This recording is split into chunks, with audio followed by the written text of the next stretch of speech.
Seriously? I think we lost one.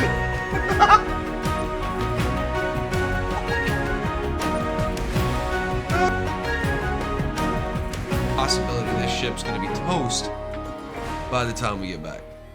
Which means we should probably do this now. Rather than waiting.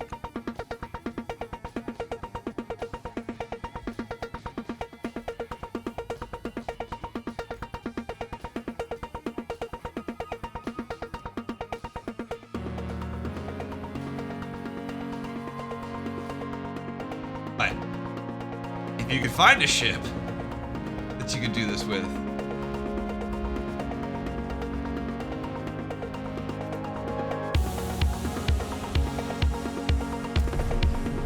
There it went.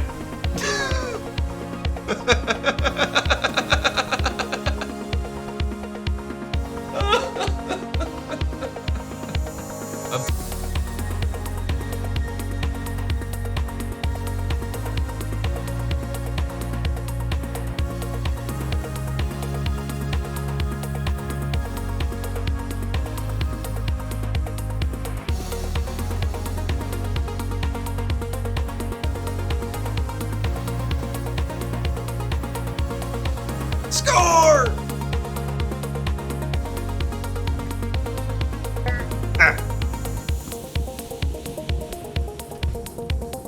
CPT Tomato King said try close the ramp while it is on.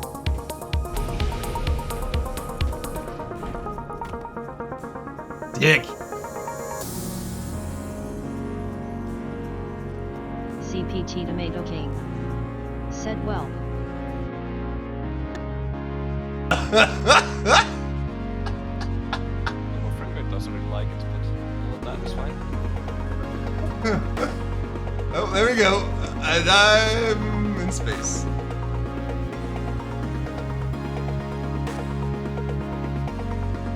You get in again, or? Hang on, hang on. It's just hanging out the bottom. CPT Tomato King said yeah, the different alien races use slightly different QT tech, so the effect is different. Did I get it? Did I get it? Take them with me. I don't give a shit. I'll take them with me. Probably shouldn't take them.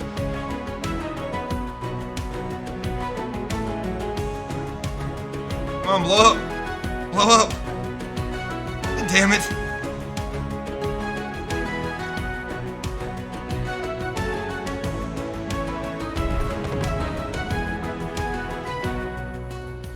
Well, that didn't work how I wanted it to.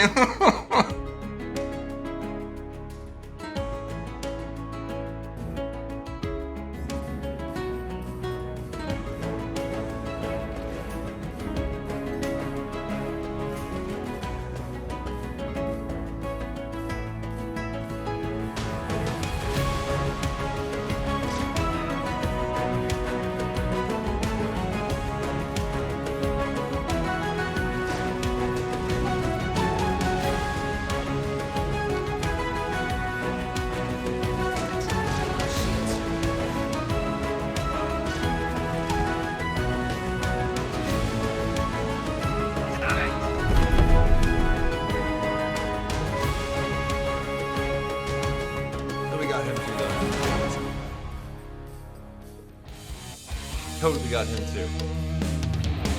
No way that Colors Black was able to survive. They do not survive collisions.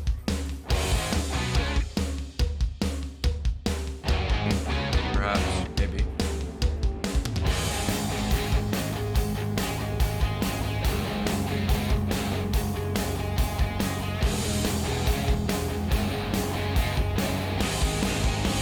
What the shit?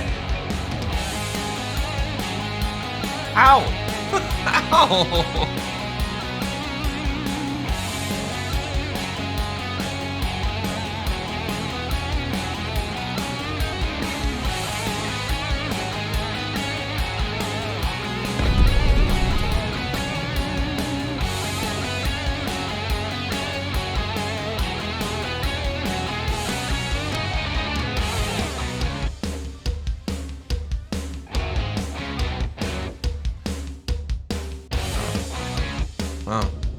saying.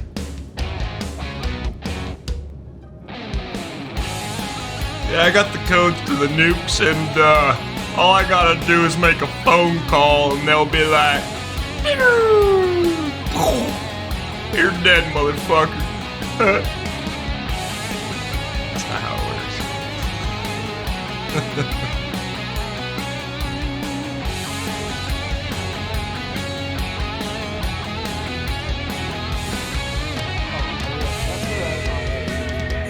I'm on area itself now.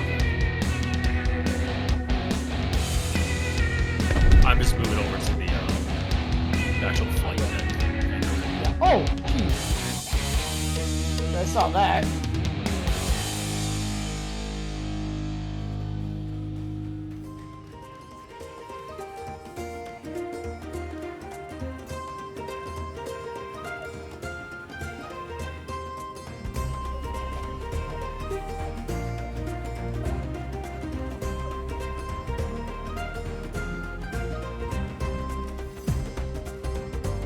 D off.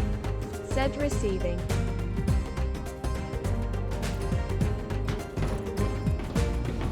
Yeah. I was trying to get it to see if I could like, it rolls.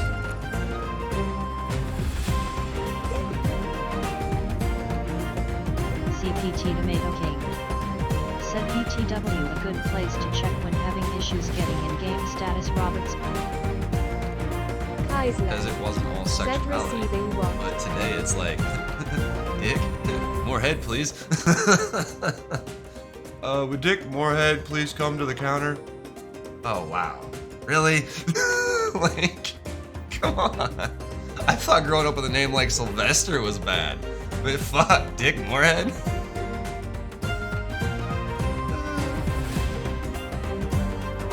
Right. Ooh.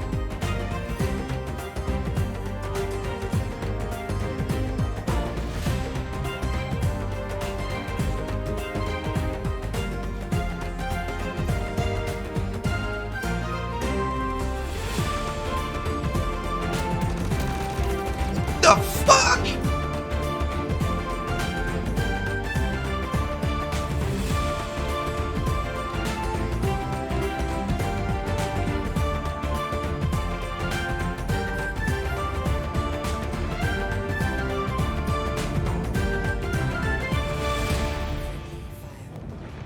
He attacked me first. Fuck you.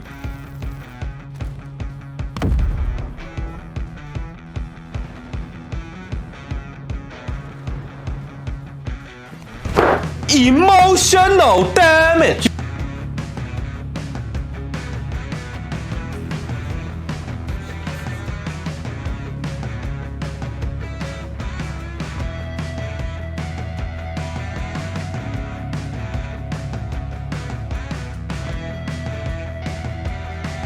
Dalton. Said oh boy are you lucky.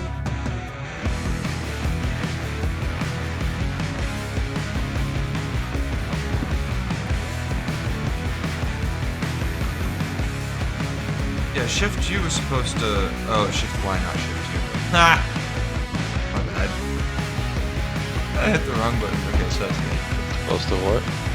I don't know yet. We're gonna see. I don't know. Somebody was saying it does do it, but I haven't tried it, so. Why is my ship way over here? Is that not my ship? That's someone else's ship. Wouldn't get too close.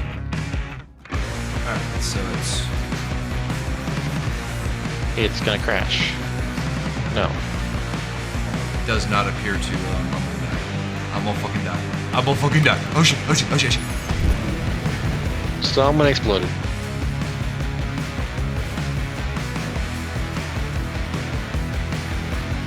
Is that your course? I can just grab it. Yeah.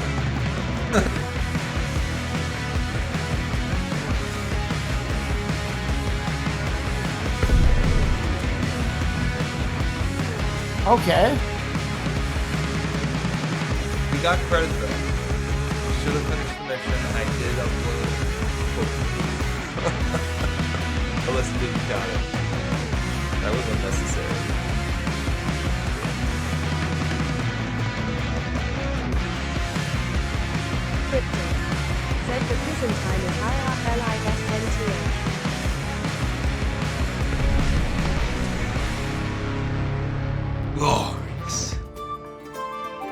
is a good day to die. Both. Said yeah. How's the phone?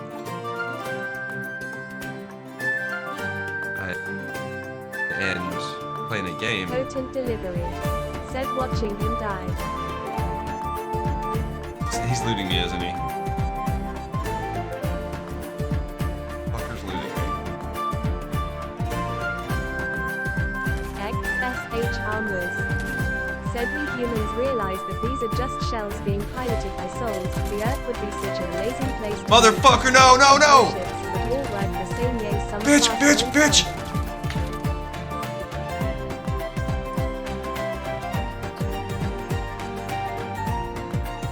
Medic songs guaranteed. Said lol. Johnny Wolf. Said I hate rogue empty mags. Forsaken Loki. Said GG. Potent delivery. Said one medic left. Medic songs guarantee. Said I can come help but no guarantee lol.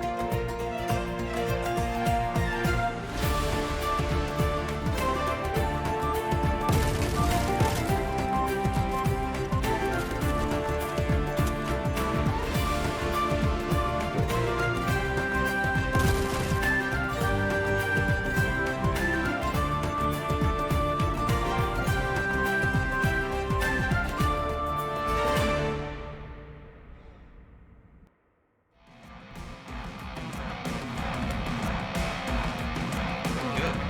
One more re-listen. She said. Yeah, we almost carry cargo box. He almost blew up the parrot. Said receiving the talking. Oh, shit! I just got wharfed. Wasn't a blue, barrel, though. Let me out! I'm trapped in your pocket. Let me out!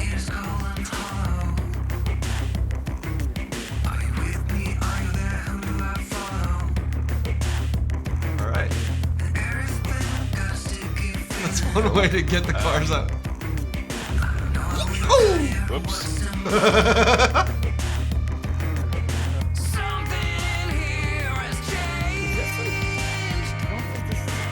Soldier, have you not watched Starship Troopers? Did you see what happened when motherfucker took his helmet off? What the fuck were you thinking, kid? Are you... You ought to be court-martialed for your ignorance, you dumb fuck. CS Digital Design. Said lol. Go watch Starship Troopers again and see what happens when you take that helmet off.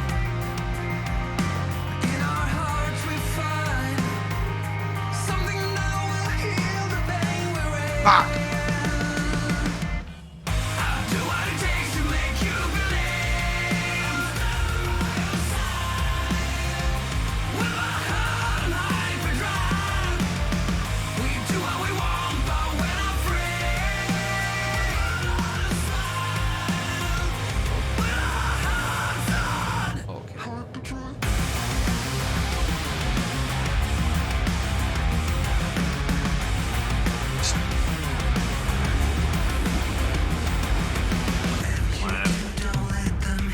Wanna break it. The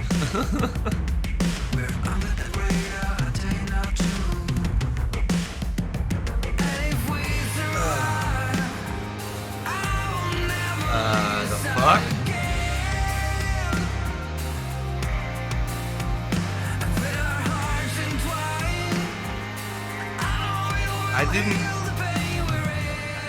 I didn't.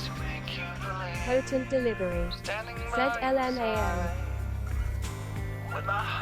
I didn't hit Y.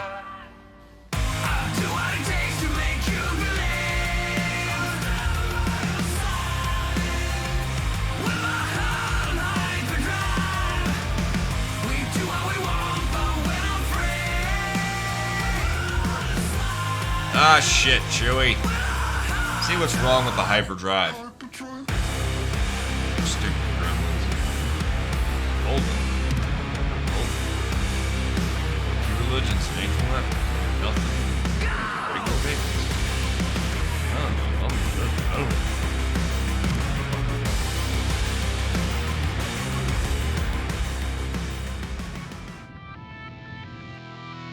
Said Kid Vipers F. No, what is it? papers. GC. Said snow is fine at SBI for stuff.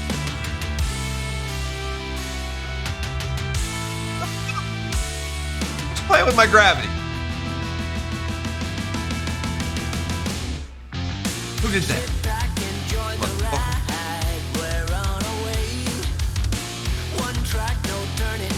The reason we're taking the car for this one is because this is a bounty mission. It means that the bad guys own the location. I'm about to crash.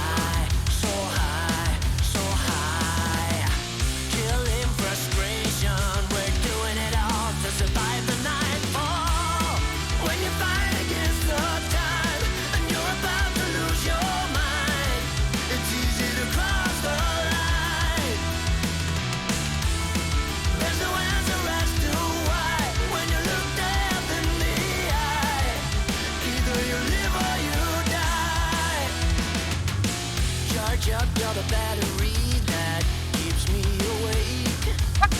Reload under your control before I break.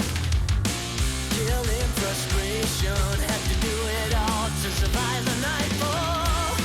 When you fight against the time and you're about to lose your mind, it's easy to cross the line. You baby Yoda. Fuck you, baby Yoda.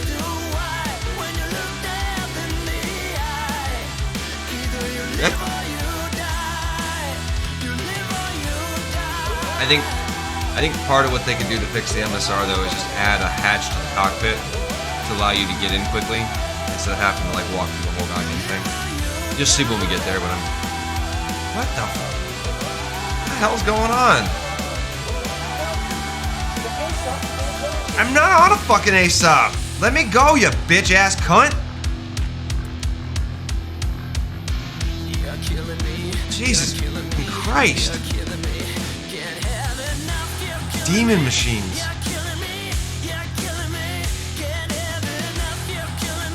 Yeah, I used the C word. So what?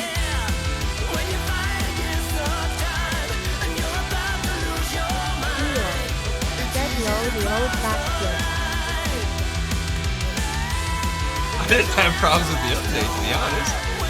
Oh shit!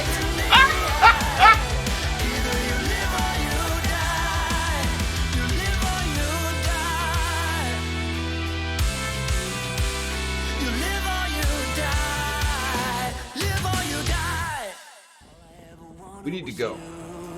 But you left me alone inside these empty, broken walls, and I can't see it clearly, but it's obvious. I know that you left me. All day trap. Said oh no. Voltma. Bro! Oh my god, it's gonna go. Let's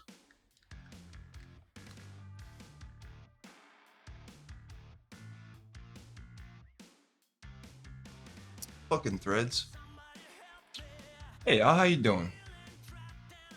What's up? A little bit awkward, you caught me in the shower apparently. I mean, apparently, because I obviously had to place myself in there. Yeah. It's been a weird day. But, hey, I'm Kazlo. Welcome to the night shift, where we like to bridge that gap between yesterday and tomorrow. Or is it yesterday and tomorrow? I don't fucking know. It's George. We'll call it George. And with that said, Star Citizen 3.18.2 is now live. That's right, I have no fucking clue what's going on, whether it's playable, if it even works. Clearly it works. I can log in. Beyond that, no idea. Haven't played it today. Haven't actually played Star Citizen much at all. Y'all might notice that I wasn't really streaming much last week. It was like an hour here and there, and yeah, I was just feeling a little bit mucky. Yeah. Had appointments today at the VA. Kind of put me in a weird place, and I was just like, you know what, we're gonna go ahead and stream today, but we had to like decompress and blah blah blah blah blah.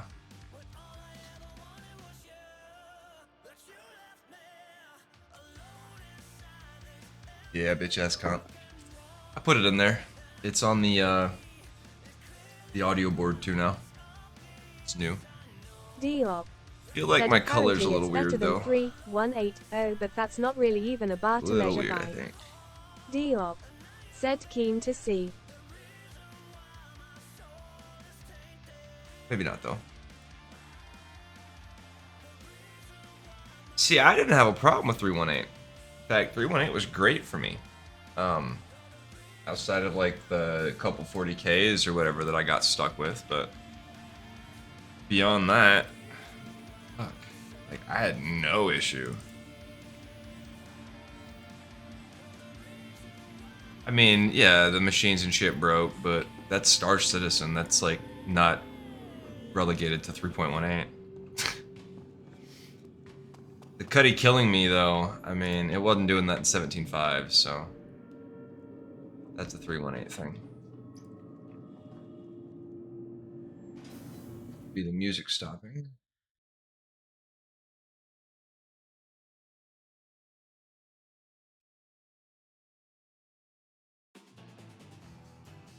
Alright.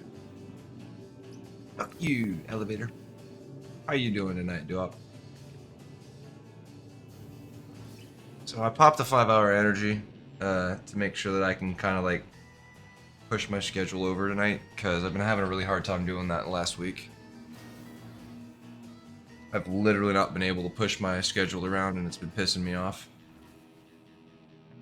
But I've also not really been able to because I had fucking appointments today at 9 a.m. I hate anything before 10. Unless I haven't been to bed yet, then I don't give a fuck.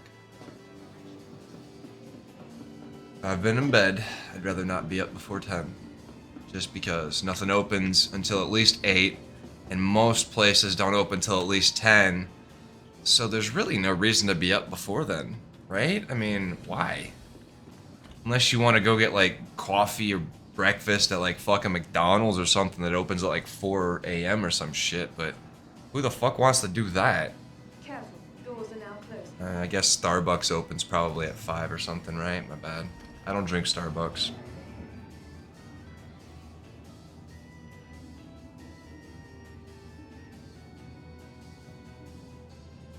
But as usual, if you want to join us, just let us know. We'll bring you in. Add you in game. The character name in game is the same as the channel. Kaezlo, Kazlo. Kazlo, Kazlo. The only thing I really don't care for is Kelso. Like, one person in the fucking world gets away with calling me that, everybody else gets bitch slapped. Diop. Said I am deep into my work day 2 p.m. here.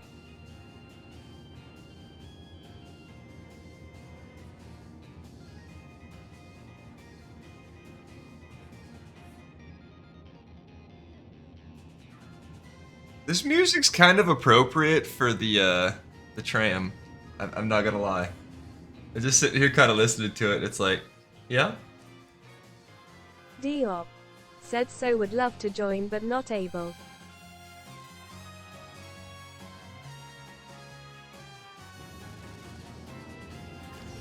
Fair enough. Fair enough. Everybody gotta do what they gotta do. I'd like to be able to say that I was doing more of that, but the only extent of work I do right now is Diop. clips for Said Twitch. also don't know and how you manage that Twitch. sleep schedule sounds Streaming bonkers on for me. Twitch, clips for YouTube, and then I gotta.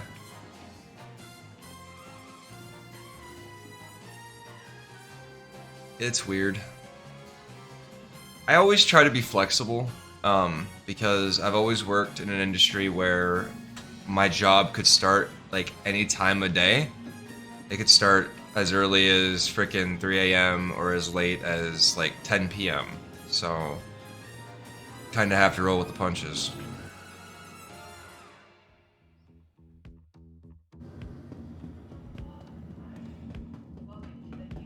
So having a set sleep schedule is pretty much bullshit unless you work on a steady TV show or something where they have like regular call times. And even then, it's not really regular because most shows run longer than like 8 to 10 hours a day, so it means you're working anything up to like 13 or even 16 hours. I don't know how it is now. I haven't done it in a while, but it's pretty insane. Like the hours on set, and then like the crew gets there before anybody else, so they're like, they start like first thing in the fucking morning. They're the last ones to leave. It's pretty vicious. It's good money, but like you burn so many years off your life doing that shit like that. It's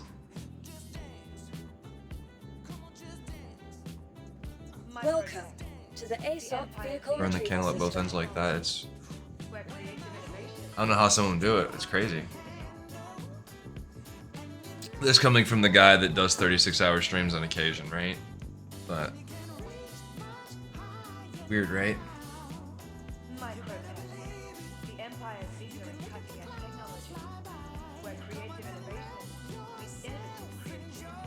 So I'm not sure what these are.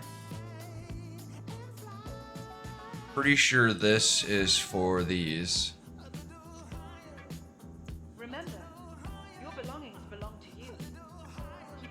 This is a subscription thing. That part of the free fly shit. This is subscription. This was a subscription trial thing that they haven't removed yet because the game's not been stable. And this is a subscription.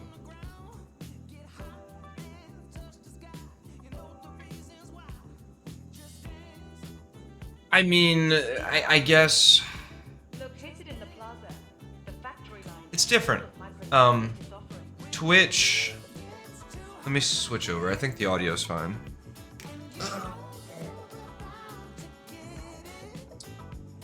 As much as it might sound like I like to hear myself, I don't actually. So.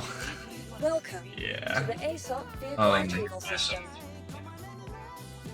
Sometimes I do, but not usually. I guess we're gonna try to do some scraping today. We haven't done some scraping in a while. We need to make some money. We'll also go over the patch notes here in a few minutes and see what's like changed, what's been active, like what they crushed. If they crushed like 31 bugs or something, so it's kind of crazy.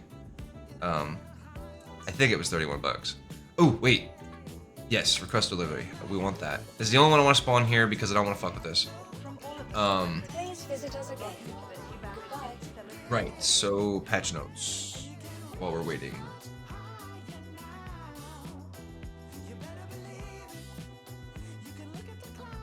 Alright, we're gonna turn off the music for a moment.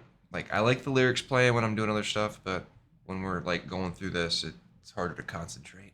So, do your shaders, blah blah blah blah blah. Long-term persistence, partially disabled. Said lol, get serious. Right? So credits, merits, rec, and reputation will be preserved. We're still starting with 200k. Cool. So that means they're planning to not wipe everything, but I guess, is that what that means? Like, I'm still a little bit new on those terms. So when it says long-term persistence, it basically is saying that they don't anticipate wiping everything. They're just going to wipe the ships and items, right? That's what they're saying here. Your reps and stuff are supposed to, right? They told us this for 318 too, right? So take it with a grain of salt.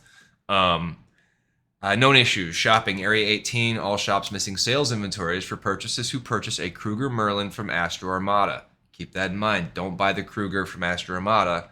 You will lose the access to their shops, apparently. Game clients may close without error or crash handler, which means that it won't resume you back where you were. You'll end up back wherever your fucking spawn point is. Hallelujah. Enjoy. Maybe. I don't know. I don't really know. I haven't experienced one of the non-crash. Well, no, yeah, it usually just spawns you back into bed somewhere, like where your spawn point is. So yeah, I have experienced that one. ASAP terminals are unusable, fade to black when accessed. I can't honestly say I've never had that issue. Like, I've seen the blacks, but I haven't ever been able to, like, to have it myself, right? It just doesn't happen. Xeno threat, jump town, players cannot sell. Did we get the Xeno threat? When does that go live? That'll be fun. Or is it always live? I don't know, I've never done it before. Ships can explode from collision with invisible asteroids. Diop. Said you've never been blacked. I've never had the black ASAP screen. I've blacked out a few times. I used to drink. Like not. Did I? Yeah, at least once. At least once, but twice. Like in the last 10 years when it got real bad. It was bad. It was bad. I don't drink like that anymore. I hardly drink at all. Um, Visible asteroids, trams are out of sync, blah blah blah. We know about that. Jittery, we know about that. Flying near another ship, it hits invisible block, it kicks it. We know about that. Cargo may be invisible in multiple ships after being purchased. We don't usually buy cargo. We haven't experienced that yet. Attempting to start a refinery job. Don't mess with that yet. Security contract evaluations. This is a good one. So you can still get the mission you need if you group with somebody and they share it with you. All right. So you're not completely locked out of that one. I'm pretty sure that one has that workaround. I haven't looked most of these up, but I do remember looking at that one because my brother mentioned he had that same problem. Yeah, don't know about this. Security work assessment remaining hostile NPCs not spawning in. That's been like since 3.17 before, right? Like, come on, like that's not a new thing. PTV wheels at the Orison BTR can clip into geometry and become detached from the vehicle. Pre-roll ads are incoming, so give it a second here, and we'll pick this up when it's done. So we were on these.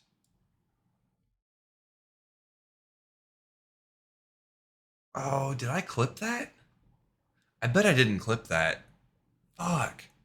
So the other day we were playing, and was it? I was playing with I was playing with Venix and Myth, and I self-destructed the Cyclone, and it blew up the. We have the APC Ursa. It blew up the Ursa in the hangar, or in the cargo hold entryway, I guess, and then it blew up his Pisces in the top hatch. I don't think it did any damage to the Carrack at all, but it blew up both of those things and just like boom, boom. Like, it was weirdly huge blast radius for a Cyclone self-destruct. I kind of want to try it again to see if it's actually that big, because that was pretty insane. We know about the snub fighter, shipwrecks, runners giving them materials when you salvage. Yeah, obviously. Markers will randomly disappear. I don't usually salvage shipwrecks, though, just so you know. We don't usually mess with that. We make, I think, better. I think we do better our way. Said Cyclone Trojan Horse confirmed. Dude, yeah, you want to take somebody out? Self-destruct a fucking Cyclone. You're gonna die. But holy shit, dude. Unless it was a bug. It was massive. It was like nuking the freaking thing. It didn't, like I said, it didn't really hurt the Carrack, but it took out all the small ships. Like, boom. So here's the bug fixes. Let's see what we got. I don't know anything about the future updates. I don't know Cortec Density Manager optimizations. I kind of think I remember what Density Manager is, but I haven't paid attention to it, so I don't really know. Oh, that's like the trash collection. Okay, never mind. Aggressive in removing unneeded entities from the PU to improve server client performance. So they're working on frame rates for us. That's awesome. Further intelligent processing improvements. Updated login queue time display. Queue time. Oh, I don't know that I ever have a queue time. Multiplayers of the prison escape route where players could not vault out of. Cool. That's awesome. Haven't done the prison escape yet. We should do that sometime, right? Go get some prison stats and go and have to do the escape. I think we should. I'd like to do it with a party, though. That'd be fun. Ships should no longer sometimes be claimed at another location other than the terminal it's being claimed on. Can't say I ever saw that one, but good that that's fixed. AI victim names should now display correctly in crime committed against. That's good. 2 extra Odyssey, 2 Alpha undersuits should no longer appear in players' inventories. Well, that's great. God forbid you get extra undersuits. Movement of players' heads should now be smoothly track IR. That'd be fun if I used it. Fixed frequent pockets of extremely low client FPS performance in LZs and ships. That's pretty good. I I wonder if that means the MSR is fixed. I don't know if y'all remembered, but walking through the server room in the MSR, it would hitch, and my PC shouldn't hitch. Like, let's be real, it shouldn't hitch, and it was hitching going through the server room. I asked my brother about it. I guess he didn't notice it, but I did. Where were we? I don't know anything about rivers. I haven't gone checking out the rivers yet. New deal and Vantage rental kiosks should no longer be missing. Well, that's good. So you can now buy stuff at the rental kiosks. Fugitive recovery missions to no longer result in crime stat for the bounty hunter. Well, that sucked. Jesus Christ. Additional FPS AI that don't count for the mission should no longer spawn in during eliminate all Caterpillar crash sites missions. I've done those a couple times. Oh, that's what that was. Oh shit. So I don't think you were here for that, but that was when we went to one of the locations with the crashed reclaimers, and there was like 2 groups of fucking 30 dudes just stacked on top of each other. It was ridiculous. I got killed, and so did the guy that came out to save us, and then the other guy shot him down with the no, he came out with a ship and just lit him up with the ship. That's what it was. I think it was me and my partner that got killed. But maybe, I don't know. Did I? I don't know. Anywho, spawning ships will no longer causes the requested ship to spawn outside of the hangars. Well, that's good, right? I mean, plus you can get to your ship. Reclaim. Oh, main on elevator control panel should now fully respond to input. No fucking way. No. They fixed the reclaimer elevator? Finally?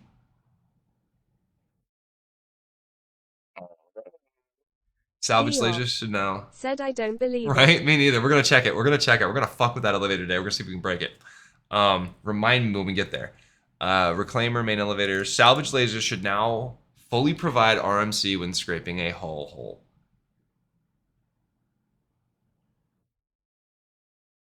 Salvage lasers should now fully provide RMC when scraping a hull hole.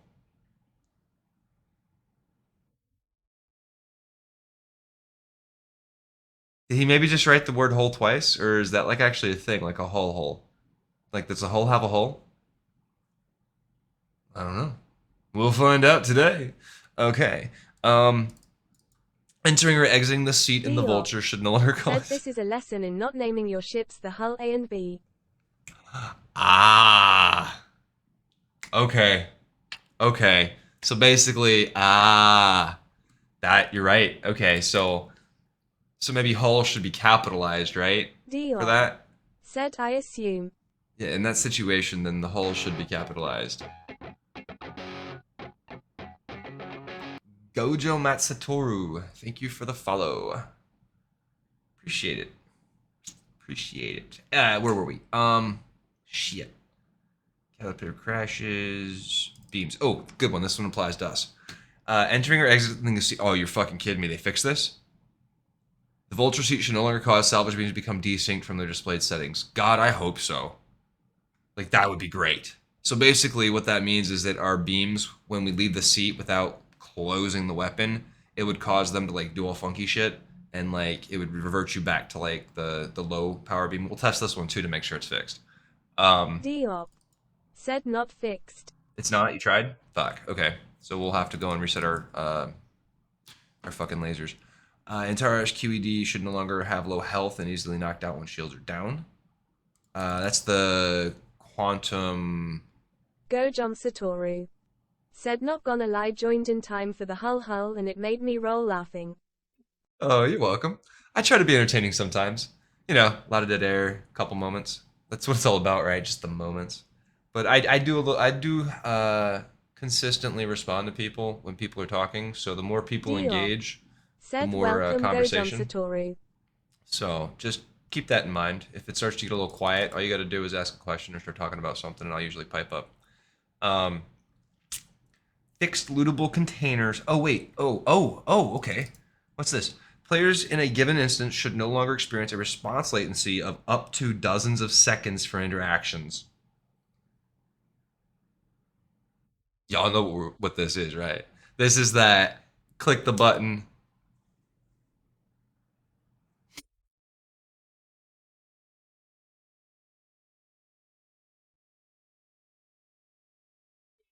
Oh, hey, finally, right? Let's see if that's fixed, right? It probably doesn't affect the ASOPs though, so you probably still have to wait forever for your fucking ships. Um, Gojom Satoru. Said 3 hours later. I just see that. I watch too much TV, dude. I could just like as soon as you said that, I saw the fucking title card and like the shot, just like some dude sitting outside on the sidewalk, like 3 hours later. um, where's that? Okay, fixed lootable container slots containing no loot when they are streamed out and back in at SPK. What's SPK?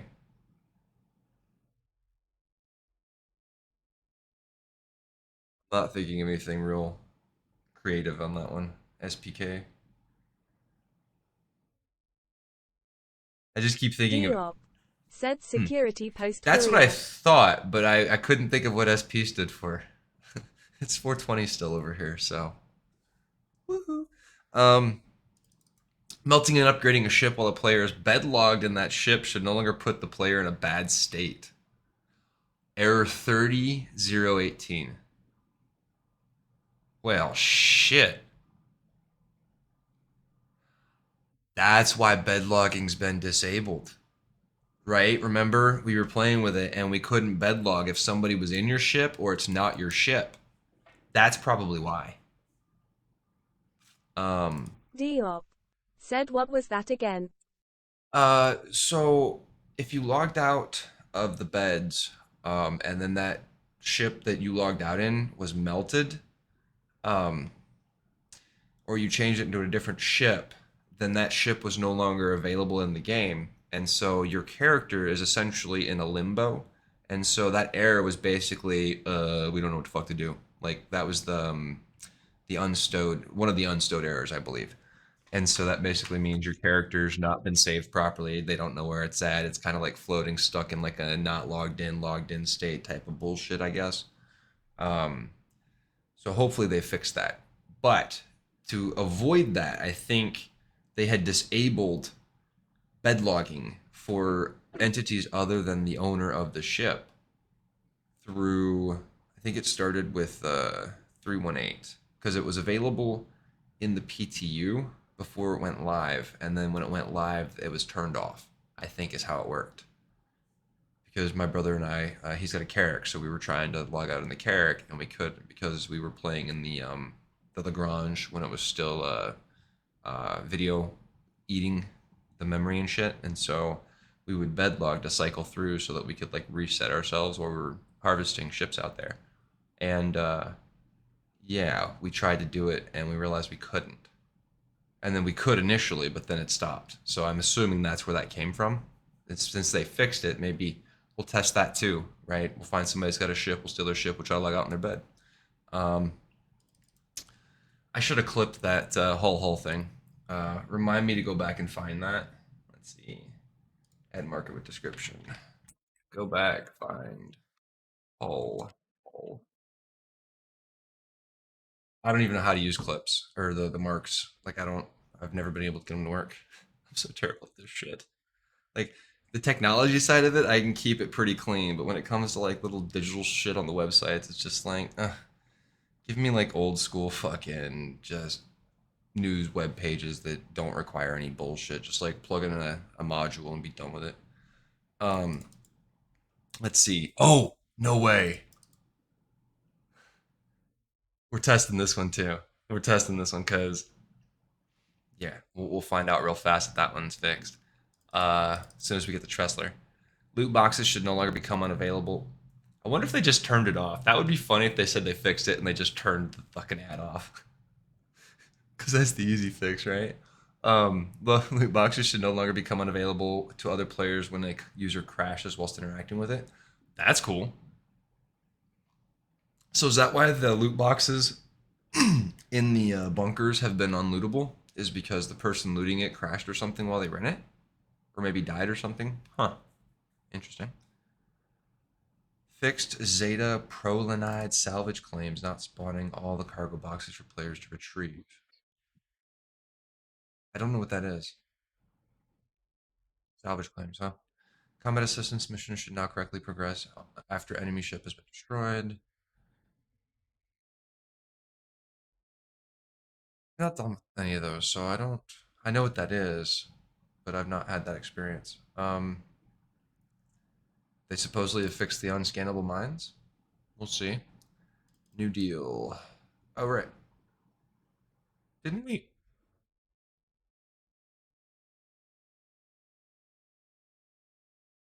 Oh, cheaters. Wait.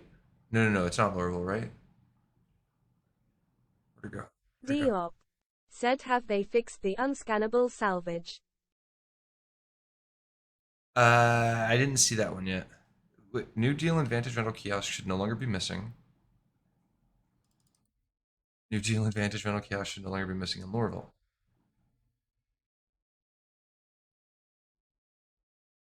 Question your sanity, RSI. Sig, whatever the fuck you go by nowadays. I do. I really do. I think your sanity is lacking. Anywho, moving on. Fix non-owner players being... Oh! Look at that.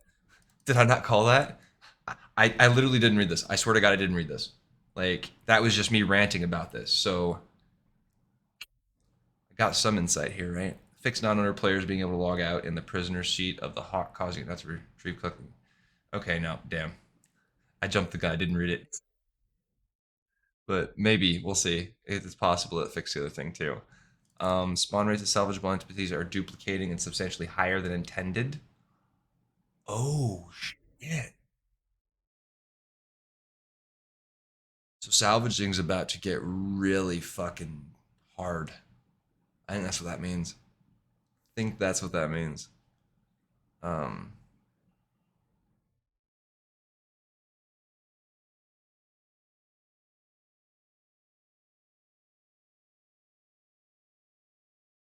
Players should no longer be injured or bleed out if the cockpit scene animations are clicked. Oh!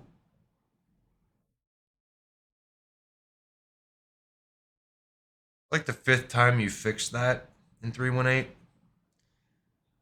My Cuddy's gonna murder me. It always does. We'll see. We'll see. Rental ships no longer disappear from Aesop when claimed. Well, that's good. Fix the failed negotiations, display gravity prompt being unresponsive. Delivery mission should no longer show objective withdrawn upon reaching mission location. Players should now correctly be able to save changes to their ship loadouts. Well, that's a plus. Fix 10 client crashes, 9 server crashes, and a server deadlock.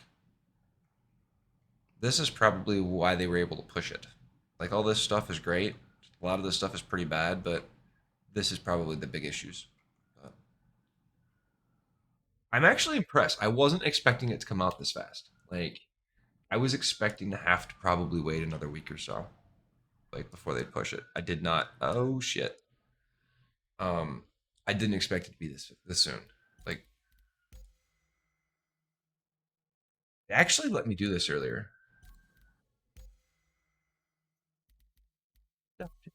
Diop. Said yes, Cutty will still kill you, but back to the normal design level intended by Drake. Right? There's a 0.01% chance, and by 01% chance we mean 50-50, that the Drake Cutlass will murder you. Yes, it's a... Well, it's a design... Some might call it a flaw, but it's not a flaw. It's... I won't say it's intended, but see, in the process of building the mold for the Drake, if you will, one of the lead designers accidentally slipped on a banana peel and fell into the vat of molten alloy. Upon doing that, the mold became haunted and, well, a little bit of his spirit, or her spirit, right? At this point, we don't know whether it was a he or her, because we don't keep records like that. Nobody cares. We stopped tracking that shit in the something, I don't know, years and years ago, right? Nobody cares. But that essence is gifted to every single Drake Cutlass that Dion comes off the line. said, oh, that makes more sense. I just thought they bought all those recalled to Carter airbags for the Cutlass. Some of them have that too, and in those, it's a little bit more than 50-50. It's like 75-75. Wait, that's not how that works. 75-25 that it's not going to kill you, and by not, I mean the 25% is the likelihood that it won't murder you. But hey, who cares? It's a Drake Cutlass. Of course there's risk involved. You wouldn't have bought it otherwise. A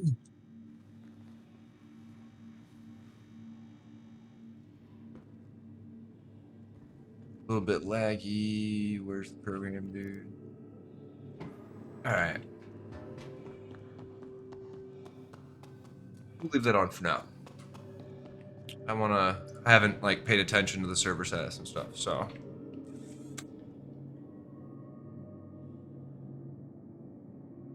So we still get the Arrow and Gladius. So that must be their like, we're sorry we fucked up package, I guess, for everybody. Is that what that is? It's like, we're sorry. Here's a little Gladius, here's a little Arrow. Here's a little Ebon Blade or whatever the fuck it is.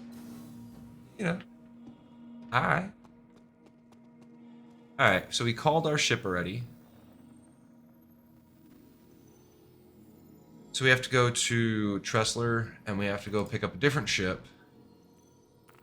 And then fly to Crew L5, pick up our warp drive for this bad boy, because we are not taking this out with the stock fucking Goliath. It's garbage.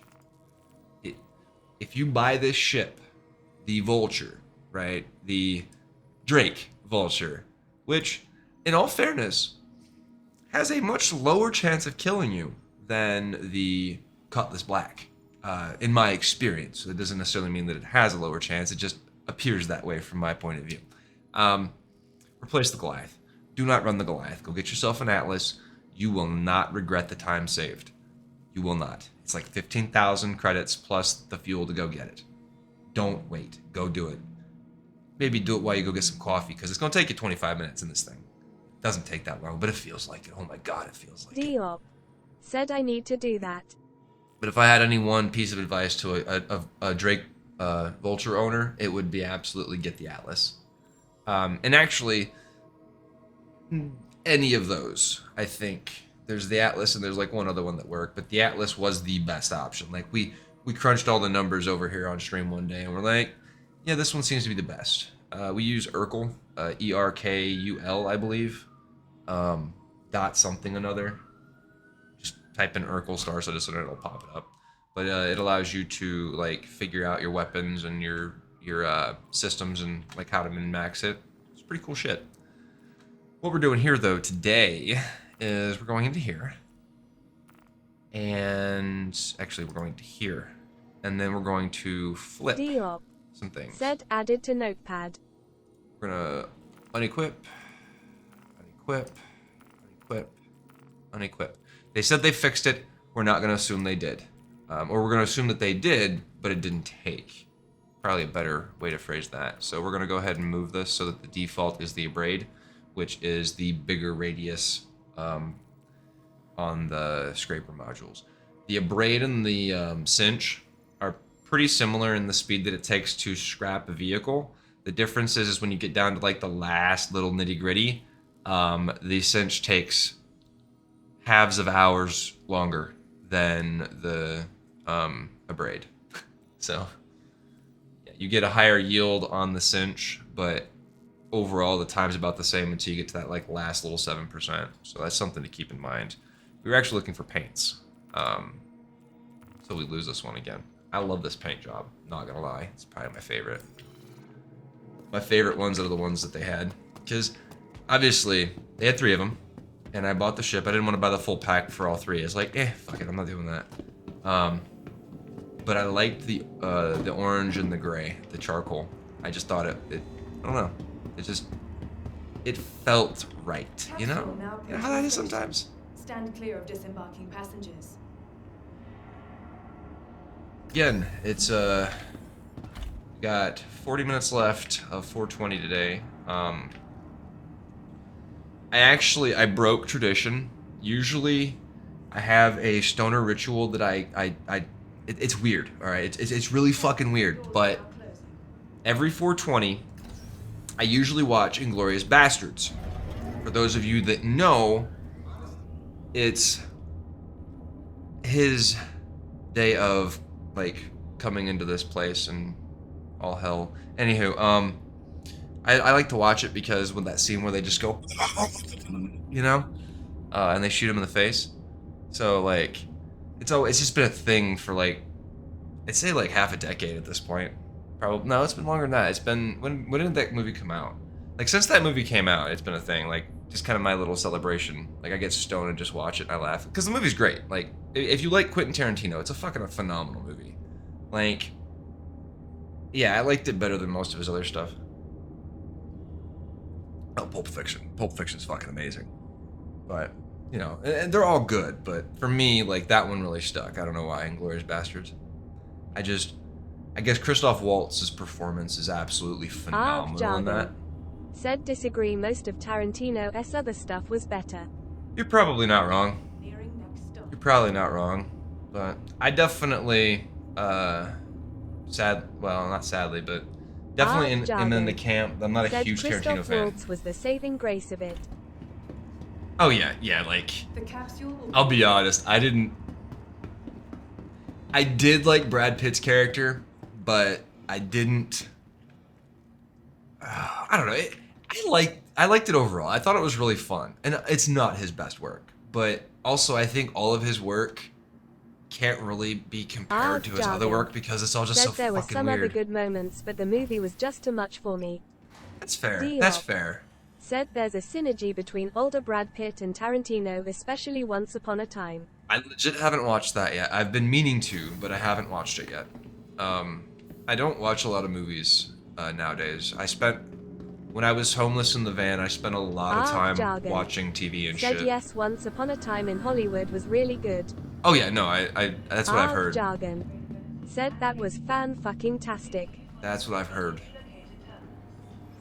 I'm kind of excited to see his last, like, hoorah, but I kind of wish they would have let him do, like, a fucking reboot for Star Trek. Like, a one-off his version of it with, like, the TNG crew. That could have been fun. Which, by the way, if you haven't caught it yet, the finale of Star Trek Picard was today technically. It came out like midnight or whatever yesterday for me, or for y'all. It was like 10 for me, midnight, whatever. Anywho, some people are on the East Coast, some people, yeah, whatever. It wasn't my favorite episode. Jargon. Said like my motto, who doesn't he like violent movies, volunteered for some reason to see Once Upon a Time in Hollywood with me and my siblings, and we told her Quentin Tarantino movie about an infamous murder.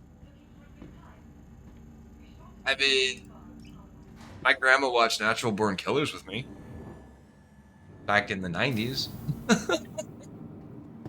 And she wasn't really into that shit. My grandpa was a cop, so I mean... Jargon. Said and she still went, and even she thought the violence was appropriate and justified. That's fair. That is fair. I mean, I haven't seen that one, but it's probably much tamer by that justification. It's probably much tamer than his other stuff. Said like the movie kind of meandered, but it built to an amazing crescendo. That's all his movies, though.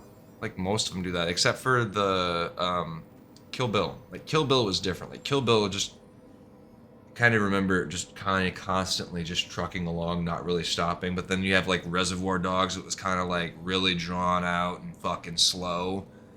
Django or whatever felt, like, kind of slow initially. I mean, a lot of his stuff just kind of draws out sometimes too much. Even Inglourious Bastards has got that long, fucking slow-ass crawl in the beginning. Like, the whole stuff with, What's-Her-Face and, Jargon. Yeah. Said what was the Hateful Six or something. Hateful Eight. Yeah. Jargon. Said that was actually good. Anytime you can put, like, a handful of actors in a room and they can play off each other in the way that these actors play out with each other in the Hateful Eight, dude, that's fucking amazing. Like, you get such jargon. fucking Said scene screen work gold. is Tarantino's strong point. Diop. Said Once Upon a Time is a long draw and then no spoilers. I don't really care. My opinion of that stuff is more, I will try not to ever spoil something. Said exactly D0 op. Arg jargon. Said no, it's a no spoiler movie. No spoiler, what do you mean? Like, there's nothing, like, oh, Arg is this... jargon. Said specifically. Fair enough. Fair enough. Fair enough. We need to open the doors. Turn the power on. You are clear to launch.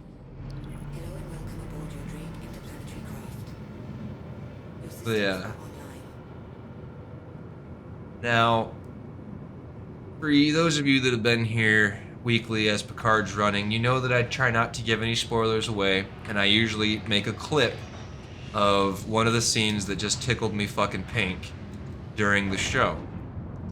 Turns out I've got one for this week's finale too, but we'll have to wait till after the ads are done. Till I get to Tressler. Thank you, and please visit again.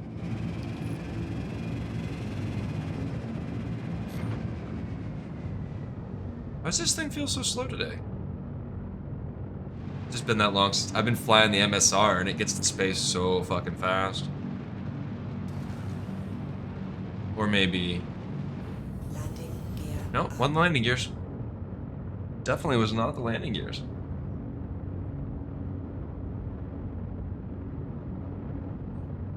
Diop. Said handbrake limiter. Right? No, it's up. Limiter's up. That's what I thought it was first too, but... The MSR just slices right through that though, so fucking fast. You don't even notice. Of course, the fighters are even faster, but... It's like 11,000 hits pretty quick. So while we're going and doing that, let me go ahead and find this clip. And we'll not spoil it, but maybe entice you to want to go watch the series because it's really good. And Worf is a fucking riot. Absolutely. Like, Michael Dorn has been the highlight of, not the highlight, but he's been one of the fucking bright spots of this entire season this time around. But pull this up. Now, again, right, I don't own this. This is Paramount, CBS, this is their shit, right? This is Star Trek Picard Season 3. No spoilers other than the fact that you might recognize something here. I'm not going to spoil it or tell you what it is or anything. If you notice it, you notice it. If not, then go watch it. It's worth it. You can skip Seasons 1 and 2 if you really don't want to watch those, but I highly recommend Season 3 if you are a TNG fan. Like, right? Again, not my favorite episode, but a worthwhile send-off. Anywho, here it is, right? Fucking hilarious. Just... You're going down there. I need you to lead me to him. You brought him this far. Let me bring him home. You're not going alone. And I will make it a threesome. Do you even hear yourself? Captain. And I will make it a threesome.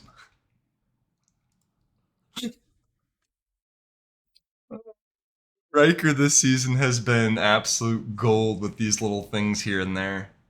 But this is great. This is like... I don't know what it is about Worf this season, but it's been absolute comic gold. Like, you know, between beheadings are on Wednesdays and everything else. It's just been, it's one thing after the other. It's been classic. Actually, it's been beyond classic because, yeah. I made a lot of bad notes, though, for this episode. Again, no spoilers, right? We don't do that here. I thought about making a YouTube video for it, though, because there was a lot of shit that just bothered me. A lot of shit. Just, like, not following their own stories and shit, you know? Like, when a character says something early on in an episode, and then all of a sudden, it's like they forgot they said it, or a character stepping outside their bounds, like maybe a counselor saying something, and it's like, you're a fucking counselor. Like, what? Just like random shit. I don't know. It's weird, especially when there's like so much established lore and backstory with these characters where it's like, you've got plenty to pull from. How do you mess that up? How do you mess that up? Like, to progress the plot, you make our characters look like idiots. That's just not cool. Not cool at all, man. What the fuck's going on here? That's weird. Go John Satoru. Said what's your favorite ship? Sorry to interrupt the Star Trek convo. Oh no, we were done with that. It was pretty much... There's definitely some frame here.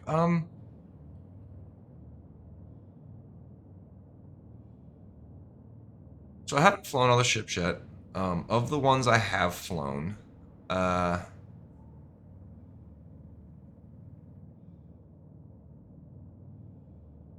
guess it depends on what you're doing. Like, there's all-arounder ships, but I think, obviously, there are certain ships for certain jobs. So if you're gonna mine or whatever, you kind of want certain ships. But I think overall, I found my favorites. I've used the Freelancer, the MSR, the Drake, Cutlass, the I've been on the Carrack for a while. We did some with the Connie, and I like the Connie, but I don't because the cargo is a bit volatile. I really like the Freelancer Max. The size, the feel, the flight, it's solid, right? The MSR is also solid. It's a great ship, but fucking doors, man. The fucking doors. It's like, stop, door. Stop, door. Stop, door. Stop, door. Stop, door. Stop, door. Stop, door. Where the fuck's the cockpit? Stop, door. Like, ridiculous. Like, I've never, like, even in, like, the most badass PvP fucking stronghold, I've never seen that many fucking airlocks. Like, Jesus fucking Christ, who designed this shit? Like, it's like they designed a fucking segmented space station or something with all these fucking airlocks. It makes no sense. Anywho, that aside. I still like the ship. But for some people, the doors is a deal breaker. I really enjoy the Vulture because it makes me good money. Makes me real good money.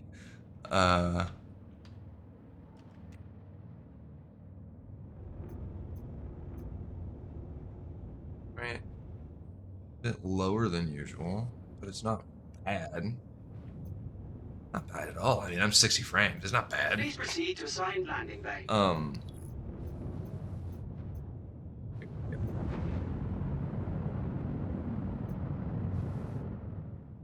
We sure as hell ain't taking this to Crew L5. That's gonna take forever. Do need to slow down. We're moving a little bit too fast there, buddy. Stay in the green.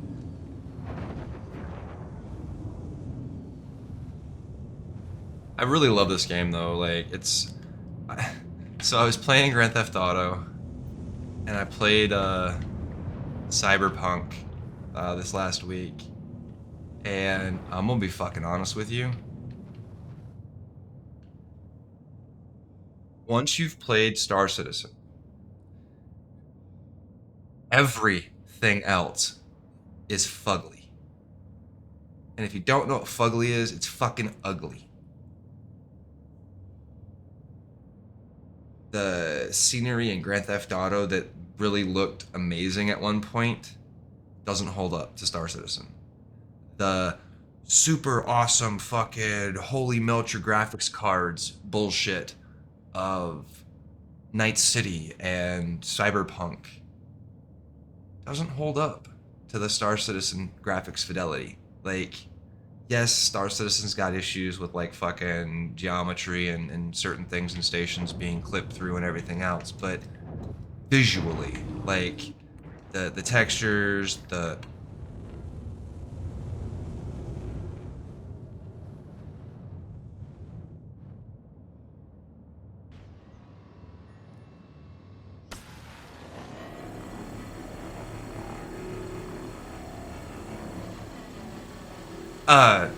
textures, the graphics fidelity. It's not even Cyberpunk, man. Like, I was looking at the character models in Cyberpunk yesterday when I was playing it last night. They're ugly. The character models are fucking ugly. They really are. Like, even the robot parts and stuff, like the parts are kind of cool, but like when you look at their faces and shit, I don't know. I couldn't help but see like Oblivion fucking I took an arrow to the knee bullshit type of fucking faces, right? Like Skyrim rather, but whatever, you know what I meant. Like that Bethesda style generic bullshit face. Like it just nothing about it seemed as good as like it was before I played Star Citizen. And it's pretty telling, I think, that like even though Star Citizen, and don't get me wrong, Star Citizen, Cyberpunk looks good, right? But even when you're looking at the buildings and shit, I don't know. I wasn't impressed, and I've played the Cyberpunk for a while, like, but I haven't actually played through the main story and shit. I just kind of like do the side missions and fuck around in the world, build up my character, right? And I enjoy the game. And I think, like, the effects and stuff are pretty fun, but, like, the fucking car play is so bad. The fucking cops are so bad. Like, there's so much bad about it. But it's still fun, right? Like, bad games aren't always bad because they're just bad games. Like, it's bad for a lot of reasons, but it's not overall a bad experience, right? It's fucking fun. You know, and if you like to go through RPGs and, you know, min-max them and, like, try all the different builds, there's a shit ton of replayability in Cyberpunk, right? Like, dude, I've spent fucking hours in Deus Ex, and it doesn't have near the replayability as Cyberpunk does. And the only reason why I won't play Cyberpunk is because I stream a lot, and it's not multiplayer, and I don't want to be streaming those single player things because I enjoy playing with people, right? Giggity. But it's about like that overall experience and that multiplayer. If Cyberpunk had multiplayer, I probably would have been streaming that this last year, other than some of the other top options I streamed. But the ASOP vehicle retrieval system. I've also not really experienced a bad playtime on it, right? Like bugs here and there, but I'm very accepting of bugs. I used to test video games, and so certain things just I'll point them out. I'll bitch about them, but they don't really bother me. The walking in place NPCs, I'll throw a fit about it, but it doesn't bother me. Like, I don't really care. It's not a released product. It's a fucking alpha, right? Everybody's focus is on how much money they've made, but fuck off. They built an entire company from the ground up. Every other company that makes AAA games generally has somebody backing them besides the fans. And that's why this is different. Plus, they've, like, set records because... Dude, it's fucking Chris Roberts. It's the fucking successor spiritually to Freelancer and Privateer. Fuck all y'all. If you don't like it, move the fuck on. We'll find something else to play until it's where you want it to be. I'm so tired of the fucking haters. Oh, well maybe should they focus more on stability than make... Dude, it's a fucking alpha. The whole point is to put all the shit into the game so they can polish it for beta. Fuck off. Said and Wing Commander. Go John Satoru. Said IVE tried to explain that very fact to people that work play due to that alpha status Also, and how much money they made. Also, you've got you have A-list actor voice talent for Squadron 42. It's 2 games, by the way. It's not just 1 game. Like, I'm not gonna go into this rant again. I need to actually record it at some point or go clip it, but it's ridiculous the amount of money that they've put into it, but you also have to look at what they're doing. They're not building a AAA game. The reason why this game looks better than Cyberpunk 2077, and it looks better than GTA, other than the fact that GTA 5 is like 1 million years old, but it's also been updated and revamped for every fucking hardware system since they released it. So the game should be the most beautiful looking fucking game in the world. Red Dead's pretty fucking close. I'm afraid to go back and play that after the experience that I had with Grand Theft Auto and with Cyberpunk. Because I imagine it's gonna knock that fucking down a couple pegs. Because it's not gonna look as good. Like, let's be real. And that's not true, because Red Dead's fucking phenomenal and it blows Grand Theft Auto out of the water as far as, like, the graphical fidelity and shit, but still. Like, yes, this game might not look that great, but when you really think about it, Visit us again. like, Goodbye. this is damn near photorealism on what's not Unreal Engine 5. Damn near, right? Obviously, it's not that close, but this little scene looks better in this game than a similar looking scene in Cyberpunk would look, I think, overall. Like, just the whole picture, right? Obviously, Cyberpunk's gonna be a lot more flashy and a lot more fucking cyberpunky, but that's not what we're talking about. We're talking about just like the textures and the layout. Like, I think from what I remember from yesterday is that this game it looks cleaner overall. And I play all my games without film grain and shit, so that's not the issue or anything like that. But like, look at the reflections to these windows and shit, and the way that the lights and shit, the clouds, you can see the fucking clouds from here. Like, you try to do that shit in Cyberpunk, and the game will fucking like blow up on you. Like, come on, like, let's be real. And this game isn't optimized. This game's not released, and it's more impressive than some of these AAA titles. I am going to try clip every time you say this exact thing about needing to clip this exact thing. HTTPS clips Twitch TV playful mushy cat lit fam sneaky WXLQ38F6C3KGP. Hey dude, I appreciate it, because if that rant gets people to fucking watch my channel, I don't care. Like, keep them coming, keep them coming. We need to set our spawn up here. So set your spawn, you come around the corner right here. You're always looking for this machine. It's not always in the same spot, depending on where you are.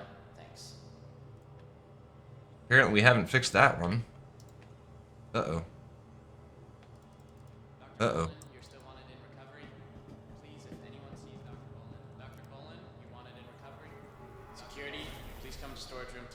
They're saying Dr. Bolin, right? With a B, not Dr. Colon. Almost sounded like Dr. Colon. Dr. Colon, can you please report to surgery? Okay. We have a bowel evacuation. Dr. Colon, please report to surgery. Okay. Alright, we need shit. Can't get weapons here, so that's pointless. We need a ship. Because we need to stock up before we go and do all that other shit. So we're gonna go ahead and do that. Try to clip it. This one was pretty light though. Usually I get pretty heavy into it, but it's, I don't know. I only say it with love, right? I've only played the fuck out of Borderlands 2 and oof. Talk about an experience.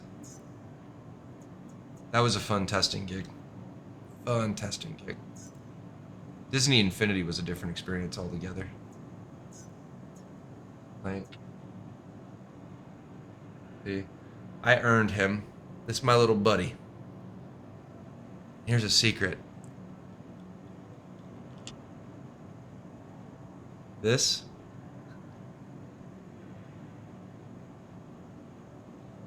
it might still be a max character. Like, if I never reset him and can find a version of the game that won't reset him when I put him on the plate, this was my testing character. So he has max stats all across the board, like every fucking stat and talent in the trees. If you're familiar with the game, you know what I'm talking about. Welcome. He has them all. Vehicle retrieval system. The ASOP vehicle retrieval system. The downside with that is that he was associated with a testing account for Microsoft Live, and it wasn't even a real live account, right? It's the testing backend account. So technically, I can only play it as a guest, so he can't gain XP and stuff, but he doesn't need to, because he's already maxed out. Just don't claim ownership and he's a fucking god. He's not Hulk. Hulk was way better. But, so, story time. To get this character, when Disney Infinity 2.0 released, and that was the Marvel Superheroes game, they gave out, it was like 10 different, no, it was I think it was all of them actually. There was like, you could pick one of the toys for like the reward. Like Disney does some really cool shit, and they do some shitty shit too, but they do some really cool shit, and working for them was awesome. Like I didn't work for them, I was a temp at Disney. It was a weird thing, but we stood in line like all fucking day. Like all fucking day to get these, because like everybody, it wasn't all day, but it was a long time, because everybody on the campus, and this was the Glendale campus, so it was pretty big, but everybody on the campus was getting one, right? So everybody's standing in line, and we had Rocket, we had Hulk, we had Black Widow, I think we had Iron Man, and there's probably a few other ones, but Hulk was the first one gone, right? Everybody wanted Hulk. But also, from the game perspective, Hulk is one of the most badass characters in the entire game. Like, he's really fucking badass. Like, he was one of my favorites. Everybody wanted to fucking test Hulk. Rocket was one of my favorites because of his guns and shit. Like, oh man.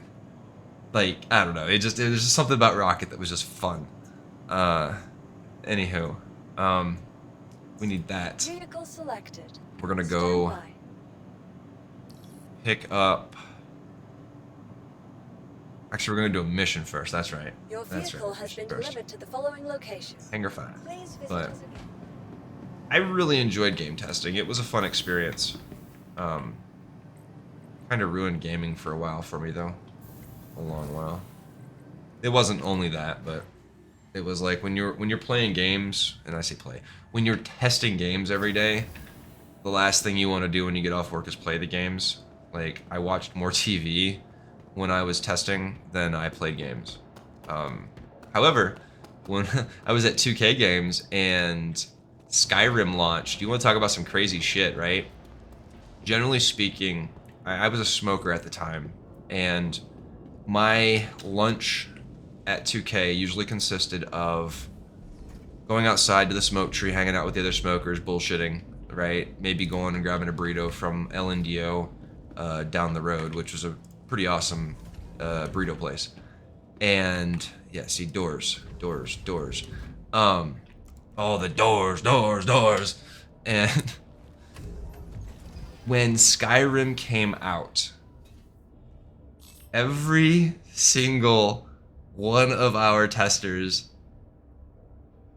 that had a PC laptop was literally playing Skyrim on lunch, at work, in the back hall. Like, if you came into the back hallway, and we never used the back hallway, we just needed a place to like sprawl out so we could all like chill and play Skyrim. We'd never used this area for anything else ever. And there's like, fuck.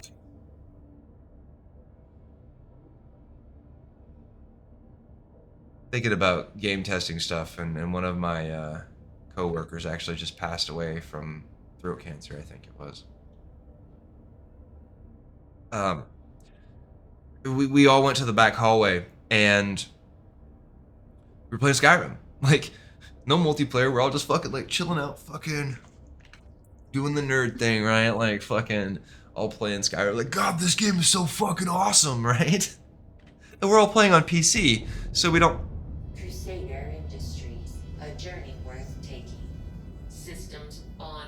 So we don't have to worry about I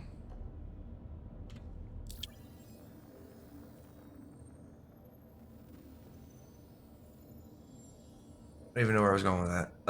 But yeah, we're in the back hallway, right, for the entire hour of lunch, and it lasted for a while, actually. Like, fuck. That was a weird experience, too, because, like, understandably, most people don't game like that at work. Before that, though, what we would do is we had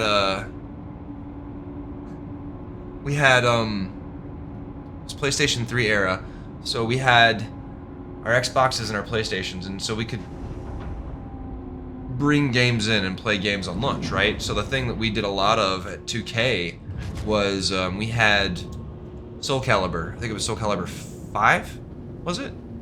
2011, 2012? Whatever that Soul Calibur was.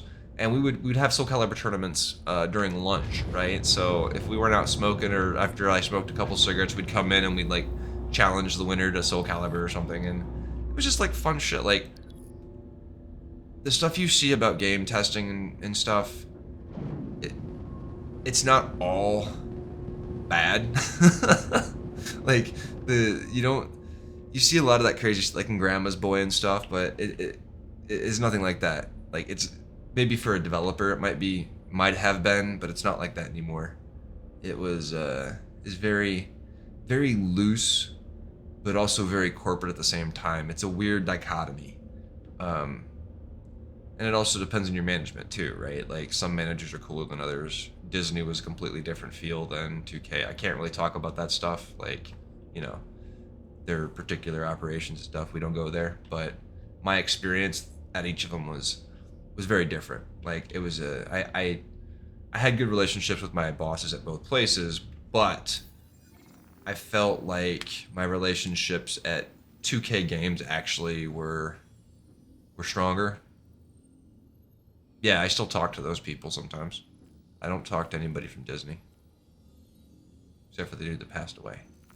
I didn't really talk to him, but I did respond to like on his Facebook a few times. So I was more in touch with him, and then there's Ryan from there too. Grimfire TV. Something like that at Twitch. I don't know. And he's one of the guys that I worked at Disney with. He was a cool cat. He drove a pine green Camaro. I remember that car. I think it was pine green. I don't know. I remember because of the car. And also we talked a lot of shit. Like the conversations we had. Like if you think the shit we talk about on the stream can sometimes go off the rails a little bit, imagine a bunch of people like me at 3 a.m. in the morning when it gets pretty crazy, all reacting to the same, like, and even crazier shit, right? There's shit that we could talk about at work that we can't talk about on stream, which is weird, you'd think, but like there are things that I can't really talk about on stream that we were able to talk about at work until the boss would get mad and be like, shut the fuck up, Sly. It happened. He didn't actually probably say shut the fuck up, but he did say shut up and yelled across the room. And you have to understand that he was probably 10 to 12 cubicles away from me. And cubicle was about yay big. So that's 4 to 5 feet maybe. It's actually not 4 to 5 feet, it's more like that, but you wouldn't be able to see it because the camera from me. Yeah, I got in trouble once for that. Hard. Like, I also got my fair share of in arguments with the database managers because they said something wasn't a bug and it very clearly was, and I was like, well, okay, well, it is. Like, the text is off the fucking screen, it's not visible. It's a bug. But after the first 2 times that he tried to push back and I clearly showed him that he was wrong, he stopped pushing. All my bugs went through, just no issues. He's like, no, fucker knows what he's doing. I was actually writing a bunch of bugs for the Microsoft certification stuff, like, because I was Xbox One tester for Disney Infinity, and my job was there was me, DG, I think there was 4 of us on Xbox One, and maybe a couple other people on one of the other shifts too. So like maybe 4 on each shift or something, 2 on each shift, 3 on each shift. I fucking forget. But I actually really enjoyed testing on the Xbox consoles. I tested on Xbox 360 and PC at 2K, and I tested on the Xbox One and the PlayStation Vita at Disney. And PlayStation 3 was a fucking hassle. It was the worst console I've ever fucking messed with. Hated it. Hated it. Now, playing on it, unless you're playing a Bethesda game, was actually not bad. But most of the builds that we got for any of the games, I won't specify which games, but any of the games, was pretty bad, pretty unplayable on PlayStation 3 for a huge early part of the cycle. Like, we tested exclusively on PC and Xbox for like the first couple months or something. I don't even know. It probably wasn't that long. It just felt like that, I guess. But it was ridiculous. And then the thing is that like Xbox has got really awesome developer tools, and at the time, PlayStation was really lacking behind. Like, we were using screen grabbers and shit to record video, and so the overall frame rates was bad. Like, this was in like 2011, 2012, so device capture technology was really not great, and we're using like USB 2.1 or some shit, right? Like maybe 2.1. I don't know what it was, but it's man, the stories I gotta tell you. Yay. Alright, let's go do it. Oh, shit.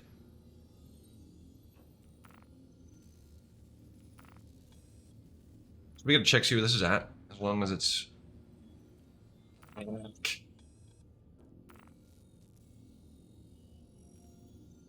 Alright, that's cool. We're gonna see if we can actually do this one. Remember that this is in a safe zone. Oh no, it's Cali. Yeah, this is safe zone. So the safe zone distress beacons almost always get beat up by the security forces. And so the odds of being able to complete this mission if you don't go straight for the objective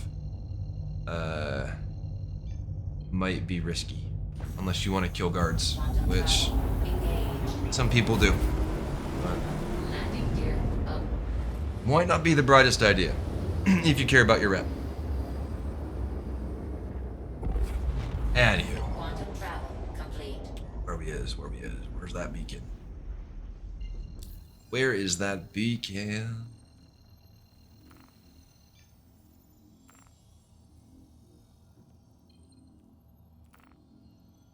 There we go. Right.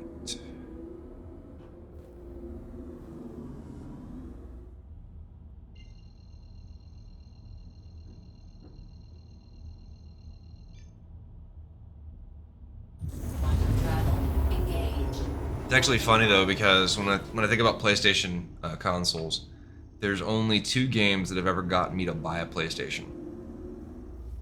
And that was Grand Theft Auto 3, San Andreas, Vice City. Those games were, when they were exclusive on PS2, I bought a PS2. Quantum travel Then Metal Gear Solid 4, believe it or not. complete. Metal Gear Solid 4 got me to buy a PS3. Because they were selling it with the new console. And I was like, yes please. I love the Metal Gear franchise. I love the stealth shooters. We are doing that. And I did. And I literally played that game straight through in one sitting. And the worst part about it is if you've played Metal Gear Solid 4, you know that the game, like, literally, like, every couple hours on a loading screen, it's like, get your ass up, go do something else, right? Yeah, I didn't. I just laid there. Like, it was pretty rough. But I beat it in one sitting. I've actually... Pretty sure I've beaten all of them in one sitting. Said I bought a PS4 just for MLB. Well, in all fairness, PlayStation is like the only place you could get that. How you doing, latency? That was the only place you could get the MLB titles that were worth a damn, right? And then you had the show until they opened that up to multi-plats. I don't know. Kinda crazy if you ask me. Oh shit, we're looking for a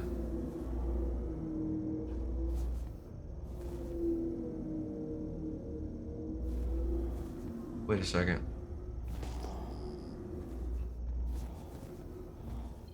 Uh-oh. Forgot what I was doing. We're looking for this beacon.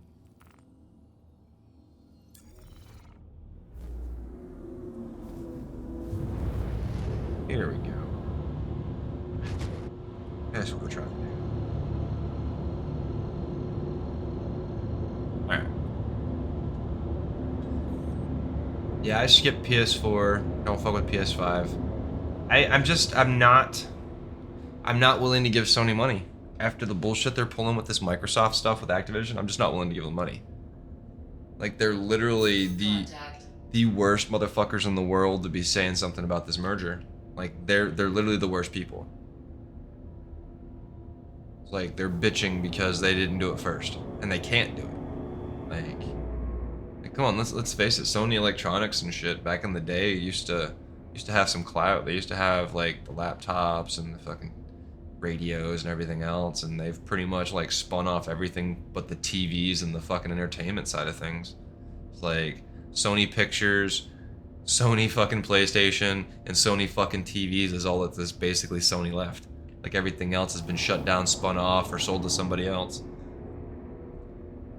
And I'm probably oversimplifying it, right? There's probably a bunch of Japanese side of Sony, but I'm talking about the American-facing side that we see. Like, most of that shit's gone. You still have the headphones and stuff, but I've always found that Sony products last just as long as their fucking factory warranty. After that, don't count on them. Got a 90-day factory warranty, expect it to work for 90 days, and after that, don't expect much out of it.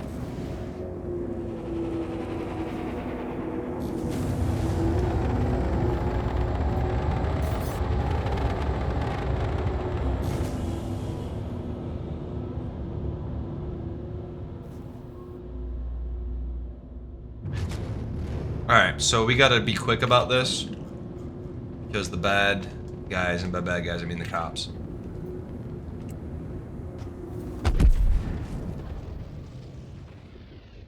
The bad guys and cops, I mean my dumb ass that just wrecks.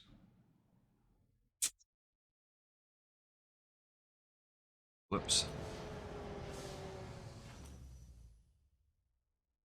I really enjoy the way the text just kind of like... And it's ruined when it goes back to that screen, but...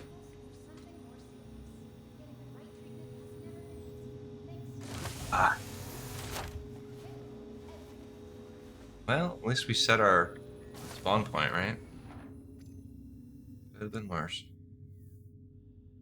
No, it is worse. We're in a white suit now. God damn it. Alright. Emergency staff.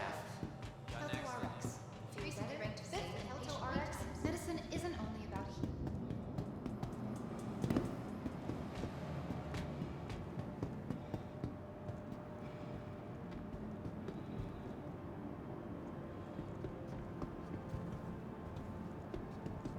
When do we get trench coats? And they have to make them so that they can go over armor. Otherwise, they're worthless. Welcome to the ASOC Vehicle Retrieval System. Welcome to the ASOC Vehicle Retrieval System.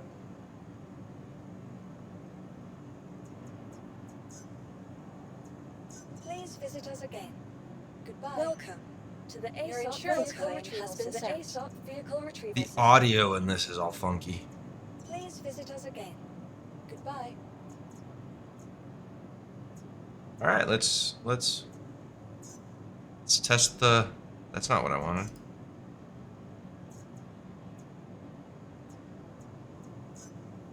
Thought I selected the black. Guess I didn't. Or I did and it switched on me. I think it's done that before. Oh. Damn. You know what we're missing?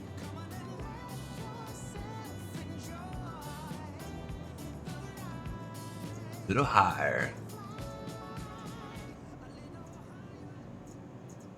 Ah, no, I want to play that song again. Hang on, we're going back to that little higher song.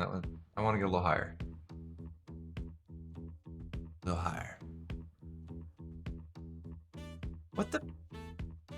Isn't it? I'm not tripping. It is fucking up. Please visit us again. The fuck? Bye. Fuck. Welcome to the ASOP Vehicle Retrieval System. Vehicle selected. Stand by.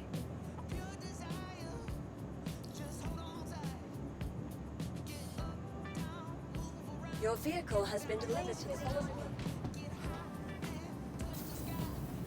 Alright, hangar 2. Try this again. Crossing our fingers that we don't get slaughtered by our ship.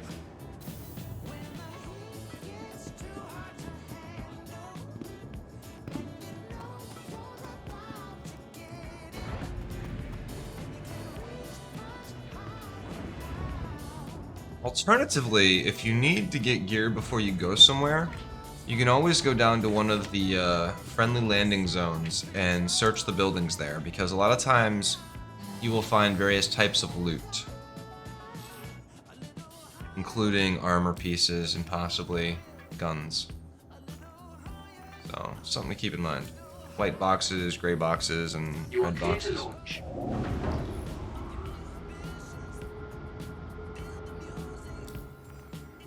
Alright, we'll try this again.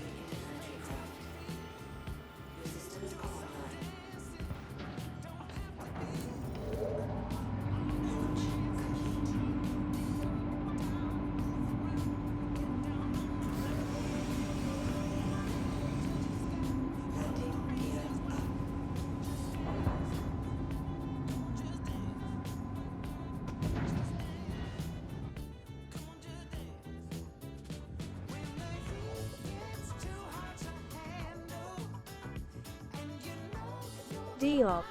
Said sorry, work meeting, computer status update, last 20 minutes please.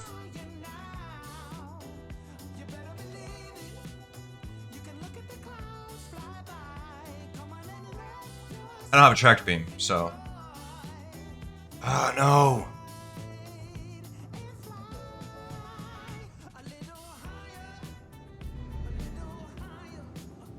Slow it down.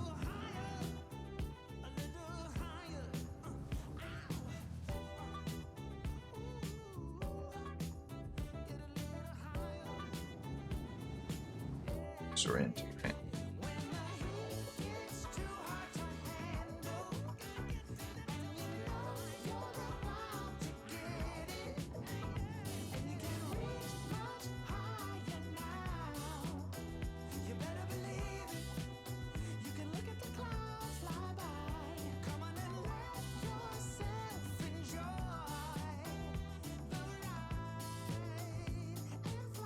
I'm a little bit disoriented. I'm not quite sure.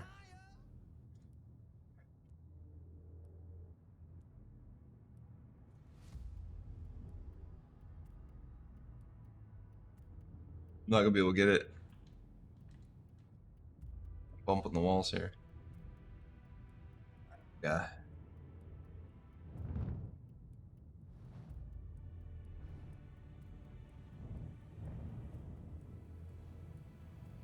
Where'd it go?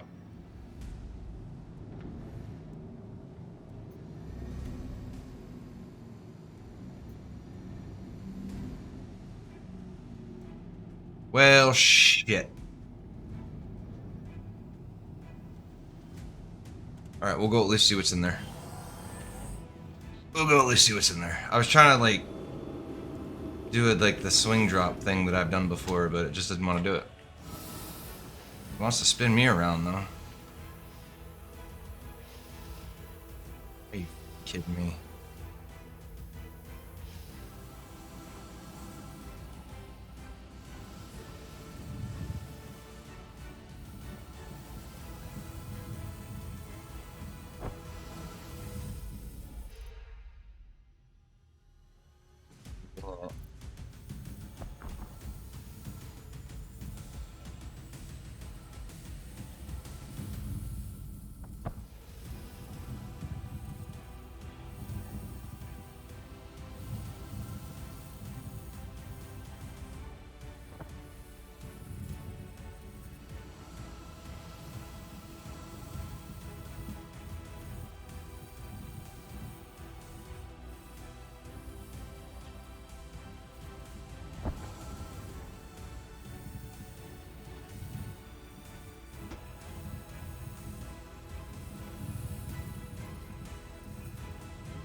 Damn it. This could be a fun game. Soccer in space? It's like blitzball. Without the ball.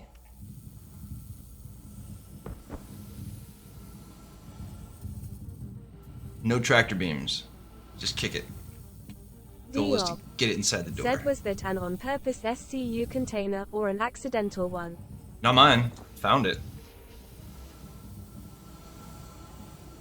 I found it.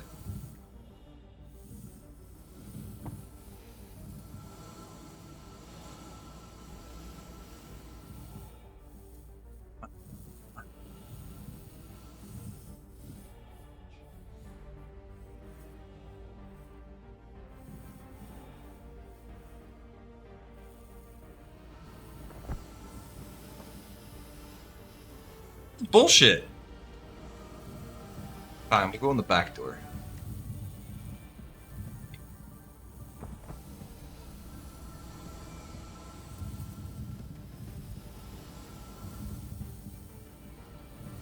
Diop. Said phrasing. We're still doing that, right? That's the thing? Yes, we're still doing phrasing. Phrasing is always a thing. I need to get some Archer quotes. That'd be some fun shit. Okay, this isn't gonna work. I'm trying, but I'm gonna get like jailed here in a minute if I keep this shit up. Oh wait, actually. Hang on. No, it's gonna go too far. Alright, we're done. We're done, fuck this. I tried. I'm not a soccer player. I played football Americana, so...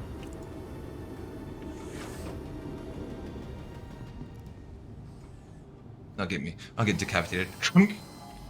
Dang it. Alright. Diop. Said don't put the box in the ship. Diop. Said put the ship around the box. That's what I'm doing now, yeah. Let's see.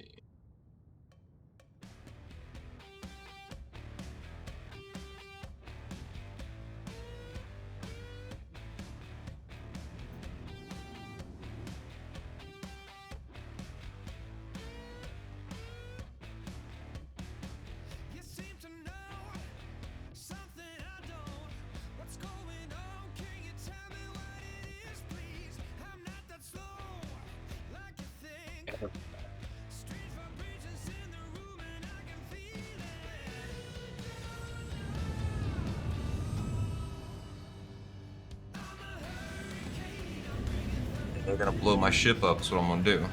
Alright.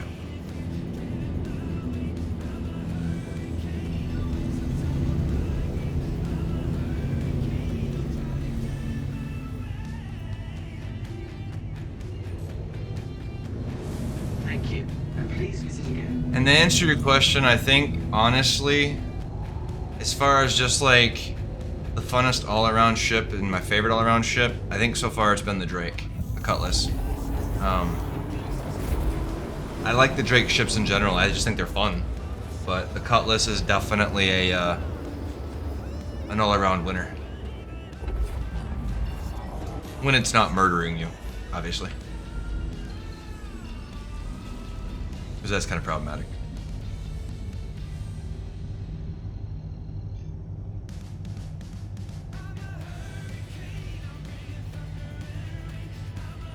The one thing I don't like about it though are the pilots, NPC pilots, because for some reason they have a really nasty habit of ramming you. And so if you're in a Cutlass and one of the pirates in a Cutlass is coming at you, it generally results in both of you getting like blown up. Kinda sucks. Kinda sucks. But anywho.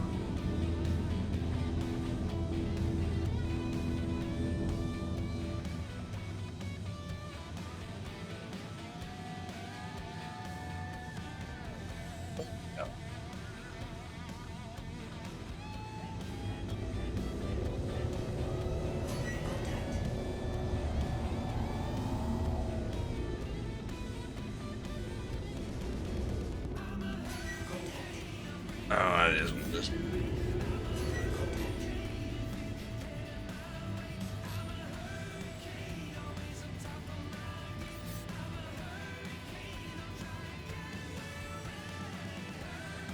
So this is the Reclaimer we're going after. It's a Black Kite is the name of the ship.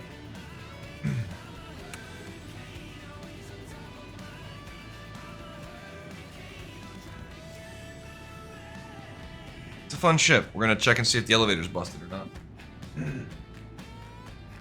Gonna check and see if the elevator's busted.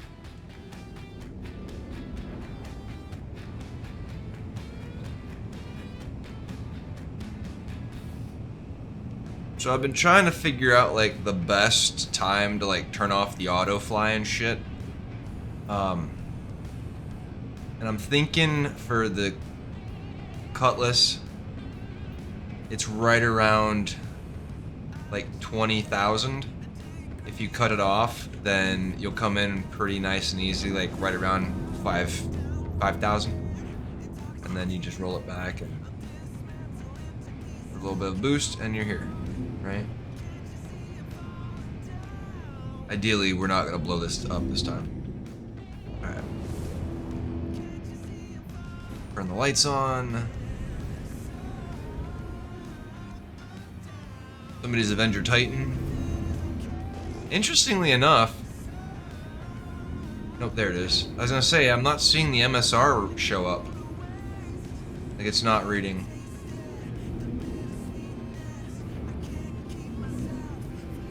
Alright, so remember I said we gotta get the hell out of here pretty quickly? Because once we get on the ship, the security guards are gonna come. In fact, they're not gonna wait too terribly long either. I should be able to get in and out of the ship before they get here, if I don't fuck around. So, first thing we're gonna do is we're not messing with that other ship right now. We're gonna go straight to the key. Get the decryption key so that we can go and activate the other stuff. There's 2 airlocks, one on either side. There's also an airlock on the top. Or, well, docking collar on the top. Go this way, we come into this as the captain's quarters. We knock this guy unconscious. Then we stomp on his chest. Fuck you, dude. We equip this card. Actually... I'm gonna take his gun. I don't give a fuck about his armor right now. It's not what we're doing. We gotta literally get this shit done fast. Alright, so these are the buttons I think they said they fixed. We'll test it if we have time on this one. If not, we'll do it when we get to one on the Lagrange points.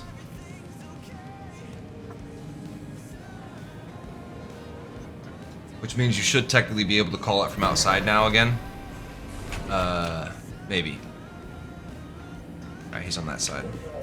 I should be able to knock him out without... Ah, shit, he's coming at me. Hey, buddy. Curb stomp.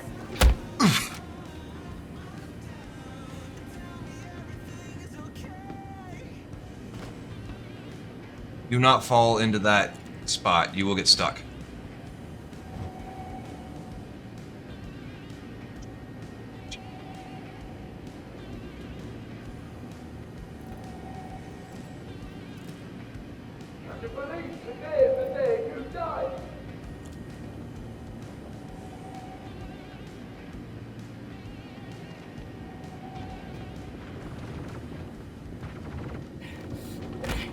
Yeah. Here they come.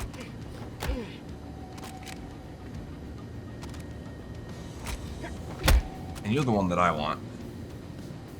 I will sacrifice myself if I can get you instead. Come on. No, not yet. Don't do that. Don't do that yet. Don't do that yet. Don't.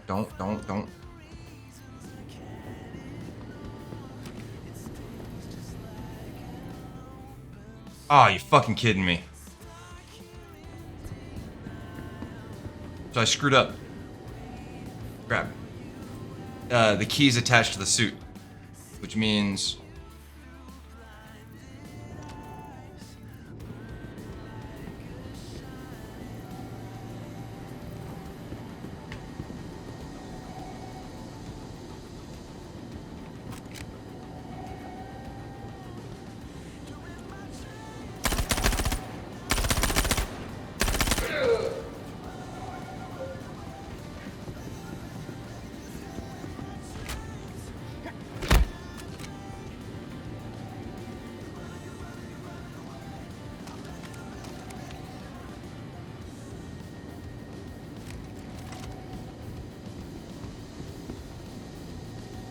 actually surprised. I heard the ships. They didn't blow me up. Maybe they fixed this.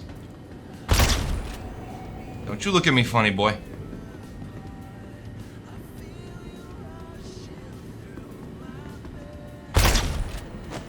Said no. I said no. And as usual, grab your tiger claw. Grab your med pen. Grab your other 2 med pens.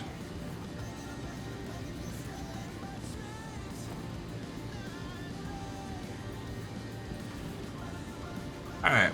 And I said we're gonna test it, right? Let's test it. We're gonna test it right.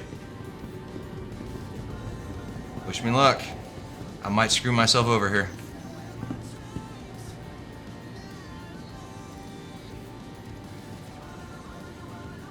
I wish they would fix that.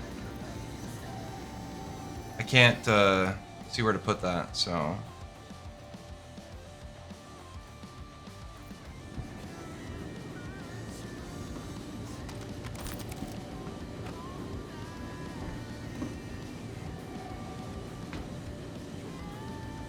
Oh, wait.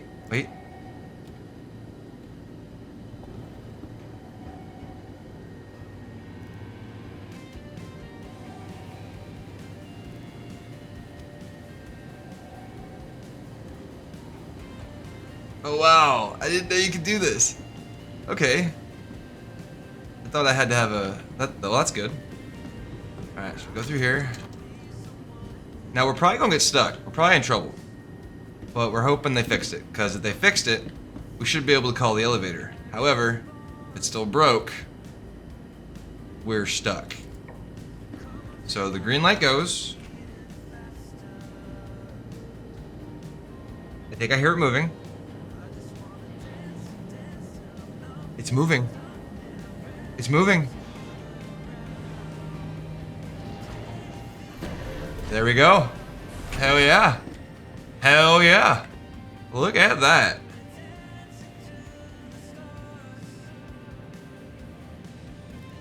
Exit the ship. Mission accomplished. Well, shit balls, Batman. Look at that. Look at that. All right.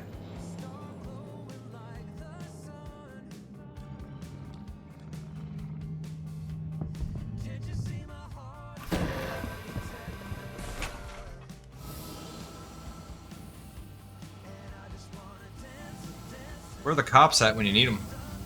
Cops make this so much easier. Alright, so I don't have a tractor beam. So we're gonna do this the old-fashioned way. We're gonna self-destruct this thing. The ship, not me.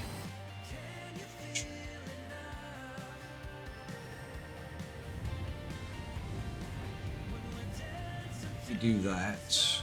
I'll stand over here. Exit the vehicle.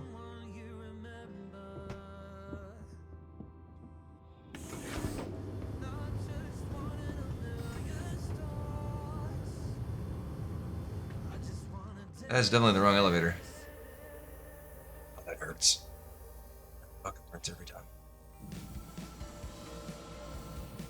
So this is the entrance to the cockpit area. There are 4 entrances into this, 5 entrances into this ship technically. 2 elevators, 2 side hatches, and 1 top hatch. So there are plenty of ways to access this vehicle, unlike some other vehicles. MSR. Getting this, we go up, hopefully.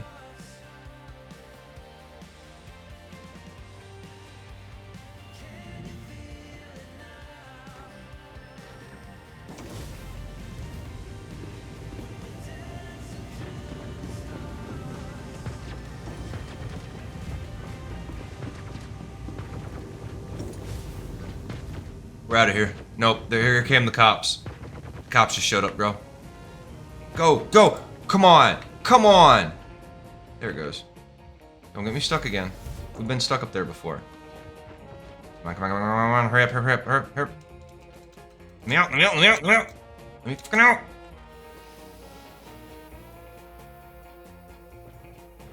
Hey, hey, hey, hey! Hey, hey, stop shooting at me! Fuck!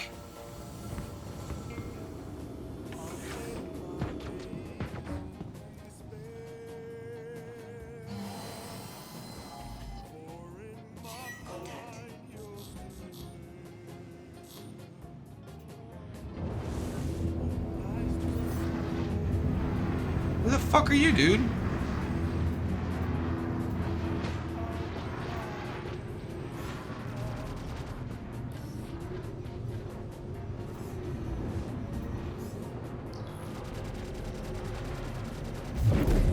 Thought it was the cops. Damn it. Oh, there's another one.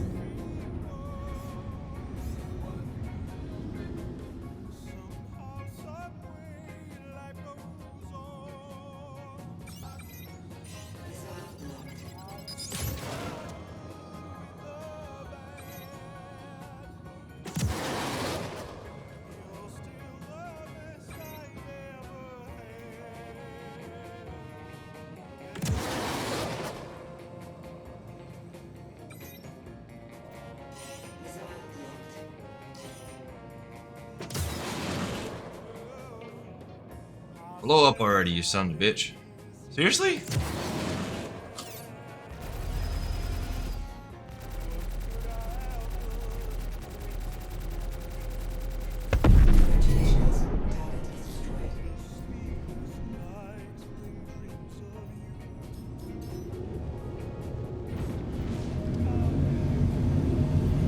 Cryptic.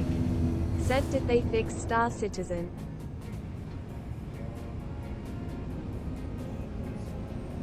I mean, I think so. It's still Star Citizen, so, I mean, fixed is relative, I guess, but it's supposed to be better than it was. I haven't had any issues. The shit they said's fixed, supposedly fixed so far. So far. Cryptic.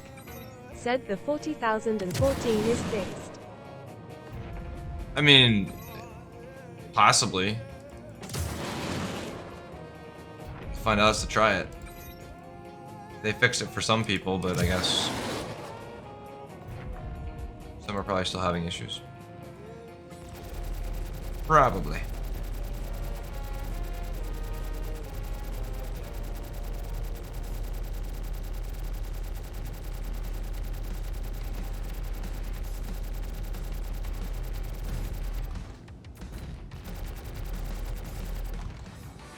Cryptic. Said yeah, mine kept getting reset, so I just stopped playing. ILL, try it again though. Yeah, they supposedly fixed a bunch of the shit, so hopefully.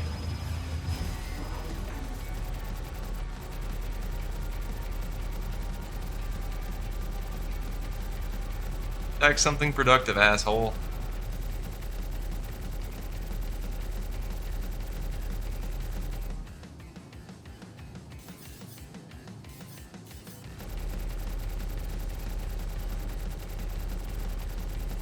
So the easier way to do this is just to go in and either turn the shields off or self-destruct it. What the hell?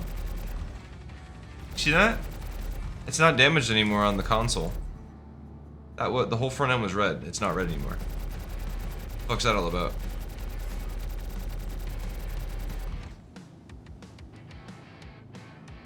This is why we turn the shields off, by the way. I'm leery of going up in there. Said I figured out how to turn the shields off but not self-destruct. So self-destruct is backspace in the cockpit.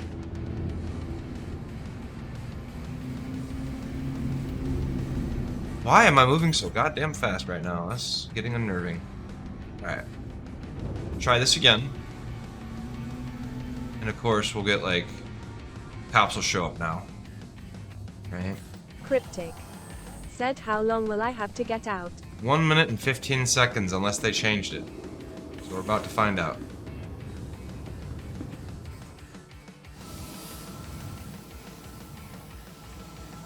So less time than Tom Cruise held his breath under for like that Mission Impossible Rogue Nation thing or whatever. It's actually pretty impressive when you think about it. am I going? Where am I? What the fuck? I'm disoriented as hell right now. Alright.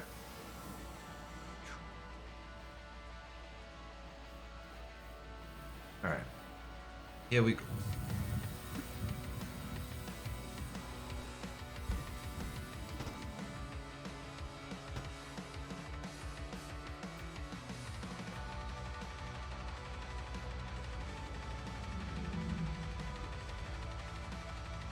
Cryptic. Said you use the elevator as well. Yeah, the elevator seemed to be fixed, actually. Well, it's responding right now. Whether or not it's a permanent fix for the time being, we'll see. But this ship, actually, if you have it, is probably more easily usable now. Because you don't get stuck as much. Alright, so... yeah, it took damage. So we turn off the shields. 0. If we're going to shoot it up, we turn the shields off, and then we can leave. This also claims the ship, sorta, kinda. It makes it, like, friendly, but it's still red, I think. It's weird how this ship behaves. But then, to blow it up, we just go backspace. Exit the chair. Now my guess is we're gonna die. So party lights are on, so we definitely tore the shit out of it. It was probably about ready to blow up. We could have just turned the shields off and blown it up. But the other option you can do with this is you can, like, send this down before you're ready to go out, and then you can try to, like, jump down, and you'll have varying results with that. Probably quicker if you can make the jump easily. But once you're in here, you can't really jump till the gate's open. So now we gotta deal with that. That's a problem.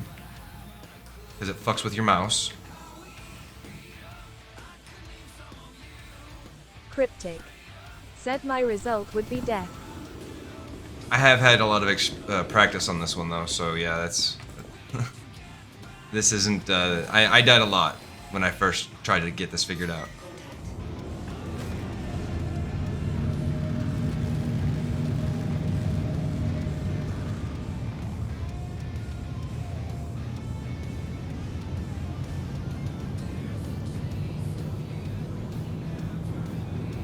So you got time to get away. You have plenty of time to get away.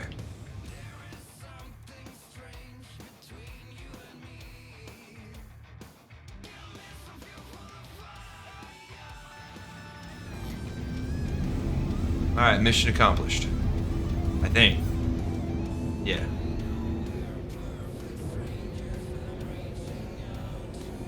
Since we're testing things, let's go play with this Titan for a second. Wanted to try something.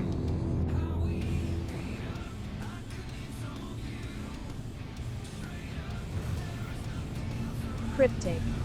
Said self-destruct your own ship. I don't think there's an eject on this one. But what we were going to do... oh, hey! So sometimes this ship will completely disappear. Sometimes it won't. It just depends, I guess. And then if you put stuff in the cargo, it will spawn cargo boxes. Alright, so we're gonna check out this. I think we're about to do something really stupid here. Based on what I was just looking at, I think this is gonna be really, really stupid.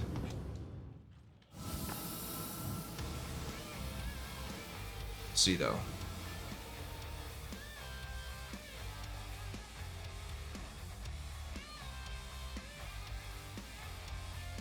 Cryptic. Said this a player's stuff. Didn't we just blow that one up? Yes. Yes, the Titan here did belong to a player. We blew it.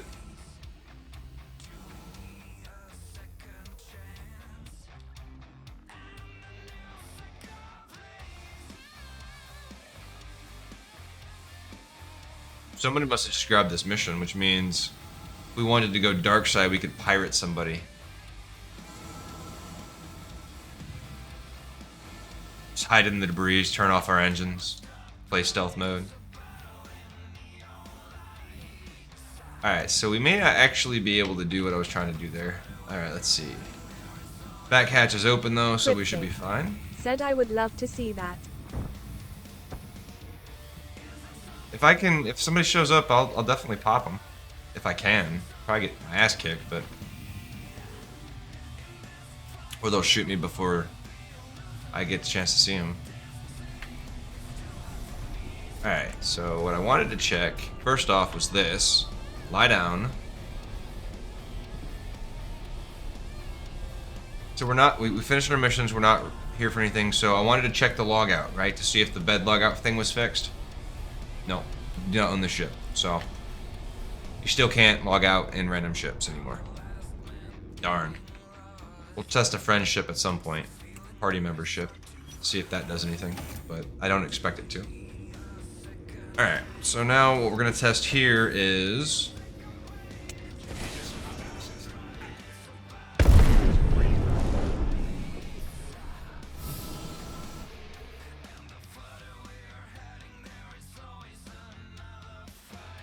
Cool, so that worked. Okay. I thought I was going to hit the cutlass coming out of that, but I didn't. Or did I? I did hit the cutlass. Said what was that? I think I totally hit the cutlass. Because it was facing that way, so I must have bounced off the cutlass and then flew the opposite direction. Maybe, hang on. Let's... No, wait. No, it just... Yeah, no, it had to have.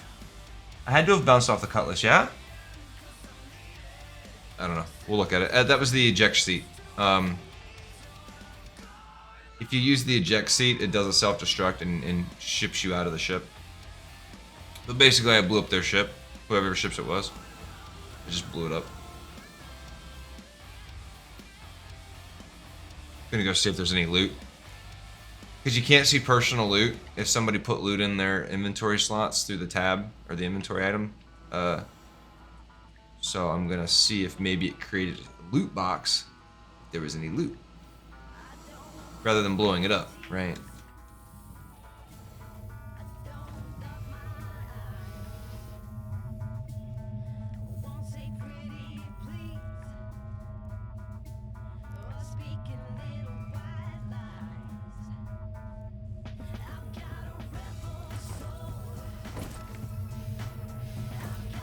Cryptic.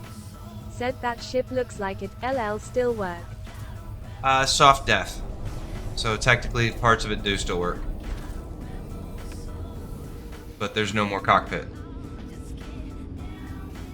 Right, I ejected.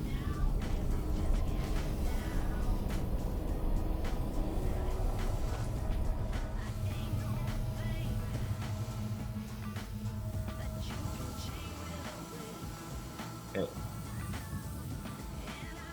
Wait, let's see. This would have launched me.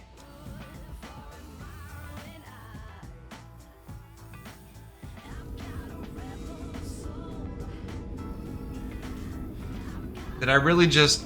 I did. That's a dumbass attack. Okay. So if I got launched...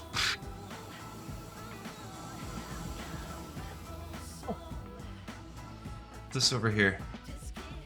It's the canopy. Because if this is the canopy, I'm more likely to believe that I bounced off the ship. That is indeed the canopy. So without looking at the clip, it might be possible that I bounced off of the cutlass. Fun, fun. Maybe not, though. If I did, it was just barely. Just barely. Alright. Cryptic. Said is it bad if you bounced off or something? Well, no, I think if I'd bounced off, it would have killed me. I think if I'd bounced off, it would have killed me, to be honest. So I don't think that was it. Do not think that was it. Okay.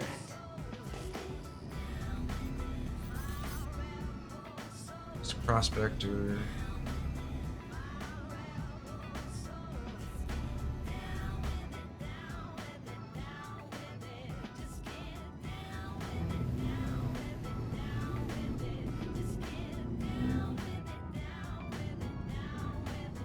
Cryptic. Said the ship might be hit it.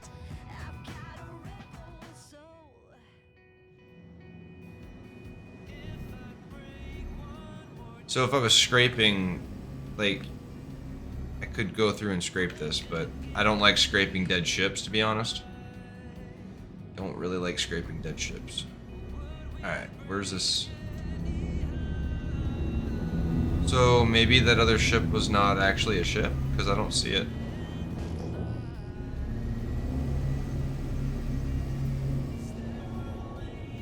Yeah, I don't see it. That was weird. So the ship didn't really exist.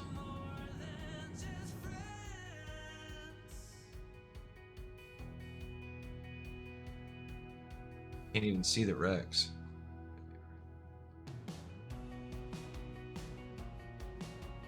Yeah, no, I don't see a ship anymore.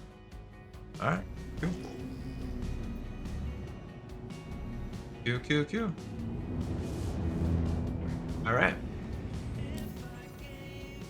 So maybe it was just a ghost. Maybe it was just a ghost.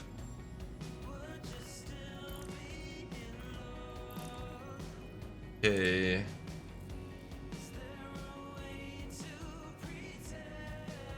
Yeah, we'll go ahead and do this one now. See how this is playing. Defend occupants. Defend occupants.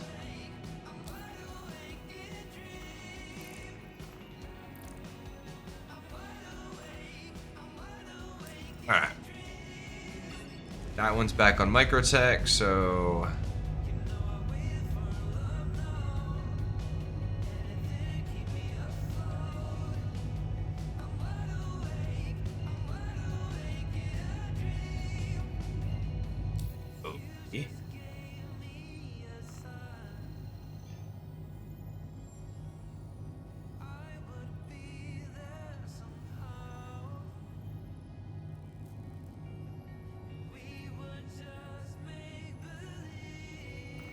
Where is it? Alright.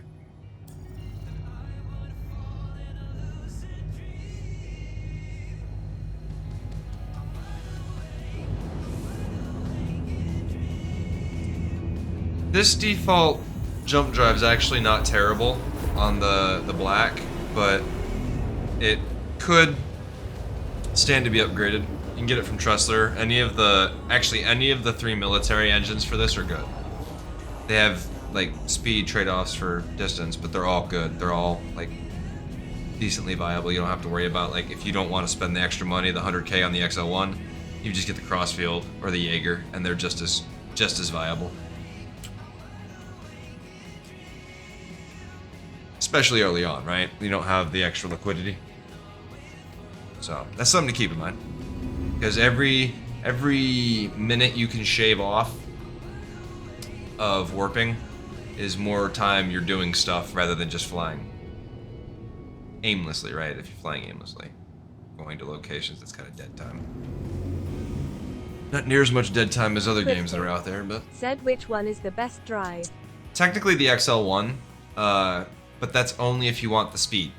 If you want the distance, then the max distance, I believe, is gonna be the Jaeger. Is it? It's Crossfield, Jaeger Crossfield XL1, and the XL1 has the quickest speeds, whilst the other one at the other end Said has the distance. by like speed or distance.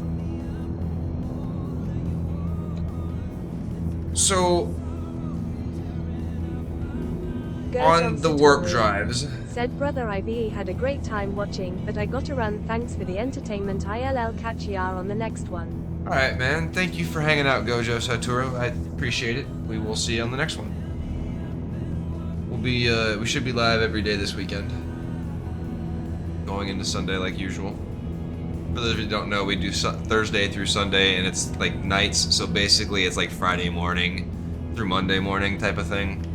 But overnights are confusing. We just call it whatever it is the day that I started. If it's started on a Wednesday for me, it's a Wednesday, right? That's just how I do it. It's less confusing that way, I think, for me. Go John Satori. Said awesome, hope I get to tune in. Yeah, that'd be great. If you play Star Citizen at some point, we can play too. Like I said, we always enjoy playing with people. It's a fun experience meeting new people and like just fucking around. Doing stuff you can't do in real life. blowing stuff up is always fun. Cryptic. Said weight is distance how far you can go before the cooldown. So yeah, let me get back to that. Basically, distance is this meter here, quantifuel, and what that means is if you look at the map, a small ship, for instance, can't go from microtech all the way to here, right? They actually, it's even shorter than that they can't do. But like say most ships won't be able to make this jump unless they have a lot of quantifuel stored up. And so in a situation like this, we're hypothetically, like I don't know the actual distances, and I'm not gonna fucking look them up, I don't care right now. But if I'm using, say, the XL1, right? This distance here may be too far for the XL1 because the XL1 is for more speed, which means that it's got like a 250,000 kilometer per hour max speed, right? And so that means that it loses like 20,000 on the quanta side of the fuel tank. And so instead of having 125,000 quanta fuel tank, it's got like 105,000 quanta fuel tank. And that trade-off is that instead of having 220,000 speed, it's got 250,000 speed, which basically cuts off like 12 seconds. It's really minuscule. Like it's really, really minuscule between the Jaeger, the Crossfield, and the XL1.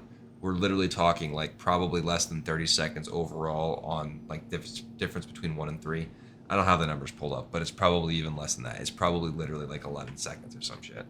So that's the difference. Like really it's minuscule. But now the difference between like the Bolin and like an XL1 is going to be huge because the Bolin does like 60,000 kilometers per hour, but it's got like a 300,000 mile fuel tank, right? Like I can fly fucking anywhere I want, but it's going to take me 45 minutes. So that's the difference in the trade-offs.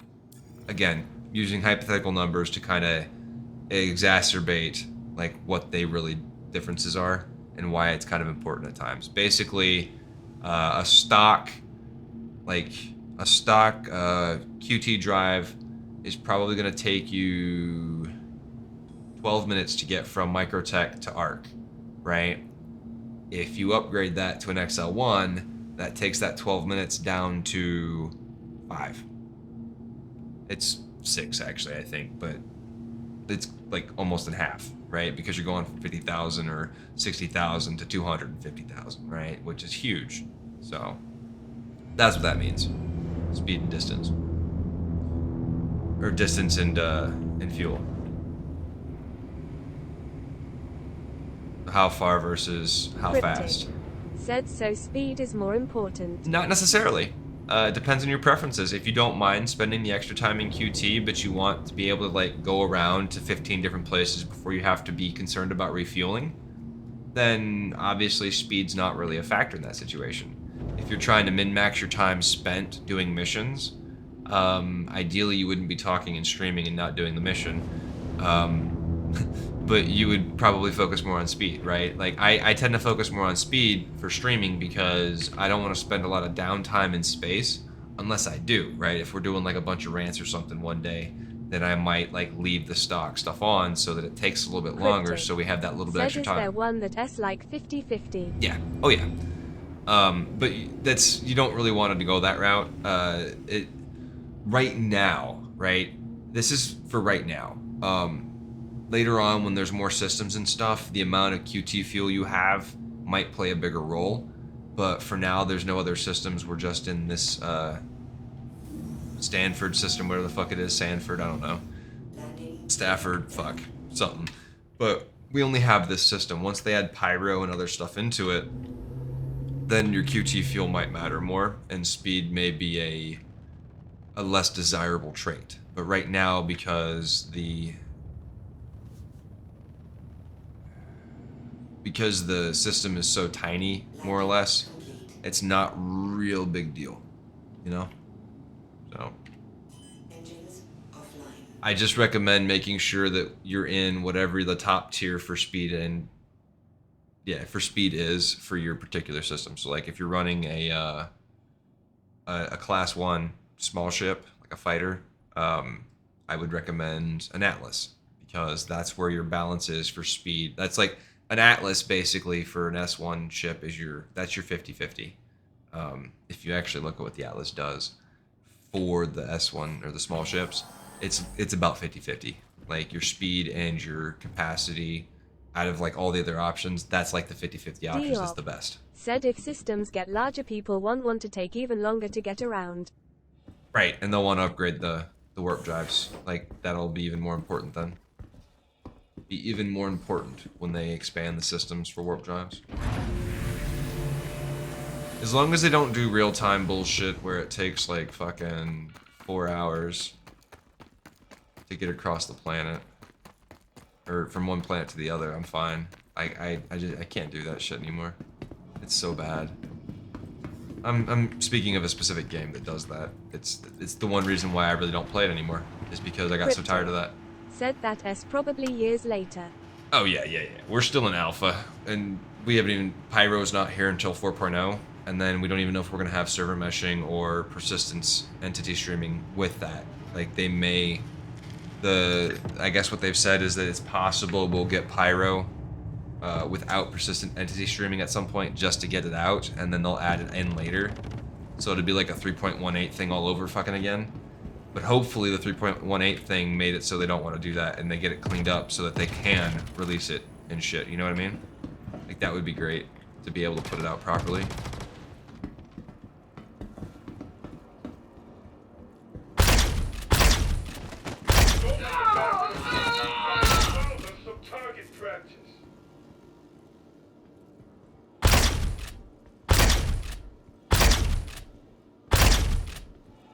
Douche, die already.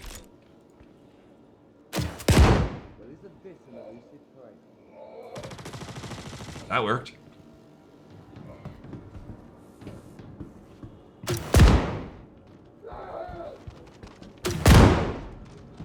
Should have stayed around the corner, bitch. 3 remaining. Don't. Ooh, that's a bad idea. I think that's one of the good guys. Yeah, that's a good guy. Don't shoot me. I'm your friend. That's a loot box. There's 3 loot boxes that I know of in here. It's that one, it's the medical one, and then there's the red long box. We are not about to do that. That's the way we kill ourselves. Will do, though. Oh fuck, I'm dead. I'm dead.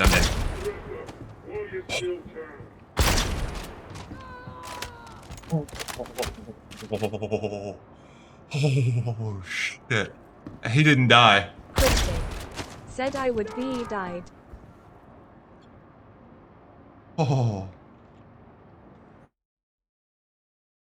That almost went sideways real bad, real fast.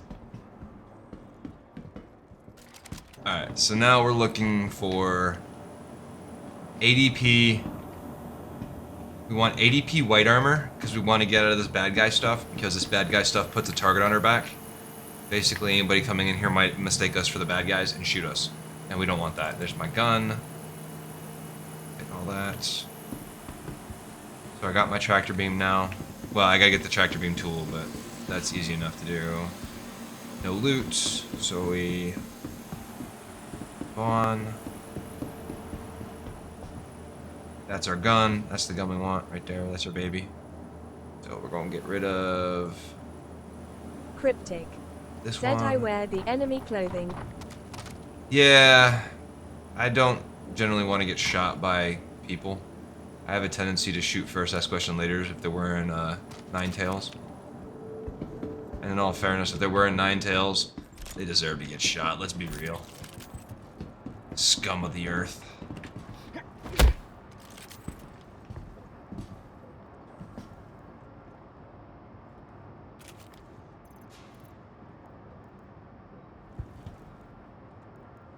Grab.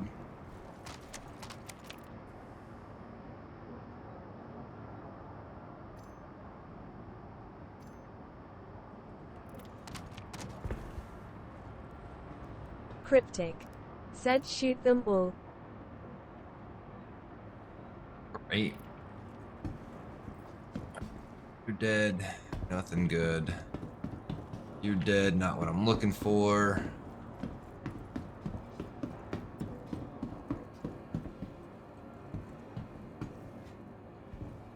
No fucking loot? Really? It's not what I'm looking for, but I don't have a medical gun yet, so that helps, right? Your medical gun.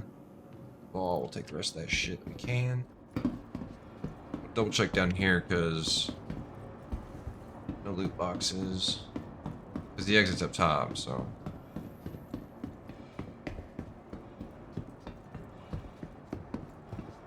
If you want scopes, you can get them off of those usually.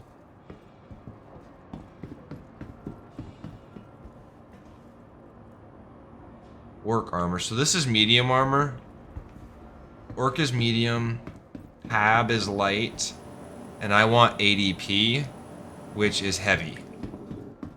And it doesn't look like we have any heavies. I think the guy that I saw upstairs was a heavy. That's probably where it went. There's only usually like 1 or 2 heavies in a group of NPCs, from what I've seen. So the medical box. And then this guy here is like one of the, I guess, like the lieutenants or some shit, I don't know. Like, yeah, here's the heavy. This is the heavy. There's the heavy, and I think that's an orc. So yeah, this is our heavy. He didn't die. That's why there was no heavy armor. Said, what armor do you have on? I'm wearing heavy, bad guy. So this is ADP Defiant armor, I think. It's like ADP core modified. Defiance arms. That's where it is. Defiance arms. My pants are obviously not heavy. They're medium. They're orc. But my goal is usually to find a full set of the heavy stuff, just because you can fit more gear on it. It slows you down a little bit, so like the heavy pants will slow you down more. So wearing the medium pants will make you run faster, I think. Good? I like it. I do. I like it a lot. Right, we wanted to loot this box. Did we loot this box? We didn't loot this box. We did not. We're out of space.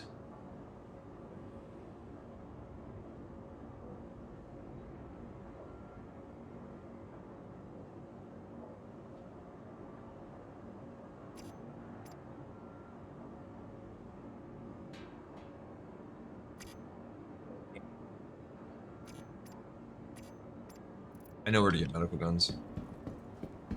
Pretty easy to find, but the other ones are a little bit hard. So we're leaving here before we get the trespassing. If we attack those guys, we'll lose rep, and then they'll want to kill us, send us to jail when we get caught. Don't advise it unless that's your goal, game plan. You can loot all the boxes, or the boxes, all the bad guys, right? If you can do it in 15 minutes, you can put them all in the elevator, load them on your ship, and then loot them on your ship if you want to do that gameplay loop. I don't like fucking micromanaging the inventory stuff, so I don't usually mess with that. If I want like the guns, I'll grab like the heavies, I'll loot them, I'll bring a box down with me. If I have a tractor beam, didn't have a tractor beam, didn't bring a box, right? So, get the hell out of here. Normally we'll bring a vehicle for this in case, because sometimes, I haven't seen it so much with 18.1, 18.2, I don't know, but it used to be that you would get shot by the turrets even if you were technically allowed to be here. And the way that works is if it's a bounty mission and you have to assassinate somebody in the bunker, then it's hostile. If it's a defend mission and you have to assist the planet security forces, you're supposed to be authorized to be there. Said I missed the epic drop kill, so went and clipped. Nice. I think I clipped it too, so we got that one. That was good though. Like, that was fucking ridiculous. I thought I was gonna die, dude. I swear to God, I thought I was gonna die. Like, that dude came around the corner. I didn't even know the guy was behind me. Like, the guy behind me was gonna get me if I, like... But that was just cool, like, just fucking pop! Pop! The dude just like... Aah! Fucking crazy. Fucking crazy. Alright. Still trespassing. Let's go get a car. Well, yeah. Yeah, we'll stick with this one for a while. Alright. Oh, Said fuck. you can die in one shot with full armor, can you? It depends. I can kill them in one shot. So. Said I think I'm actually upset you didn't die him with Cryptic 191. I would def have died. I have some really good moments, dude. Like, I play really shitty, and I intentionally play really shitty sometimes just to play shitty because it's fun. But then it's also like, how far can I push it? Like, what can I actually get away with? Can I 5v1 motherfuckers and get away with it? And the answer is, yeah, sometimes. Like, I've got a bunch of Call of Duty clips where I'm like basically going up against 3, 4, 5 stacks and just fucking decimating everybody. And then I get fucking popped by one jackass from behind me, but it doesn't matter. I still got the 5 kills, right? Like, fuck you. Shot me once, I got 5 kills. I'll take it. Cryptic. Said intentionally play like ass for views because it works, trust. Yeah. No, I do. Like, I play dumb as fuck sometimes. Other times I play good. But also it's one of those things where it's like hit or miss. If I'm on a streak, it's a fun streak. If I'm on a fucking lost streak, it's usually a fun streak too. Like, I have fun with it. I enjoy playing competitive games to an extent.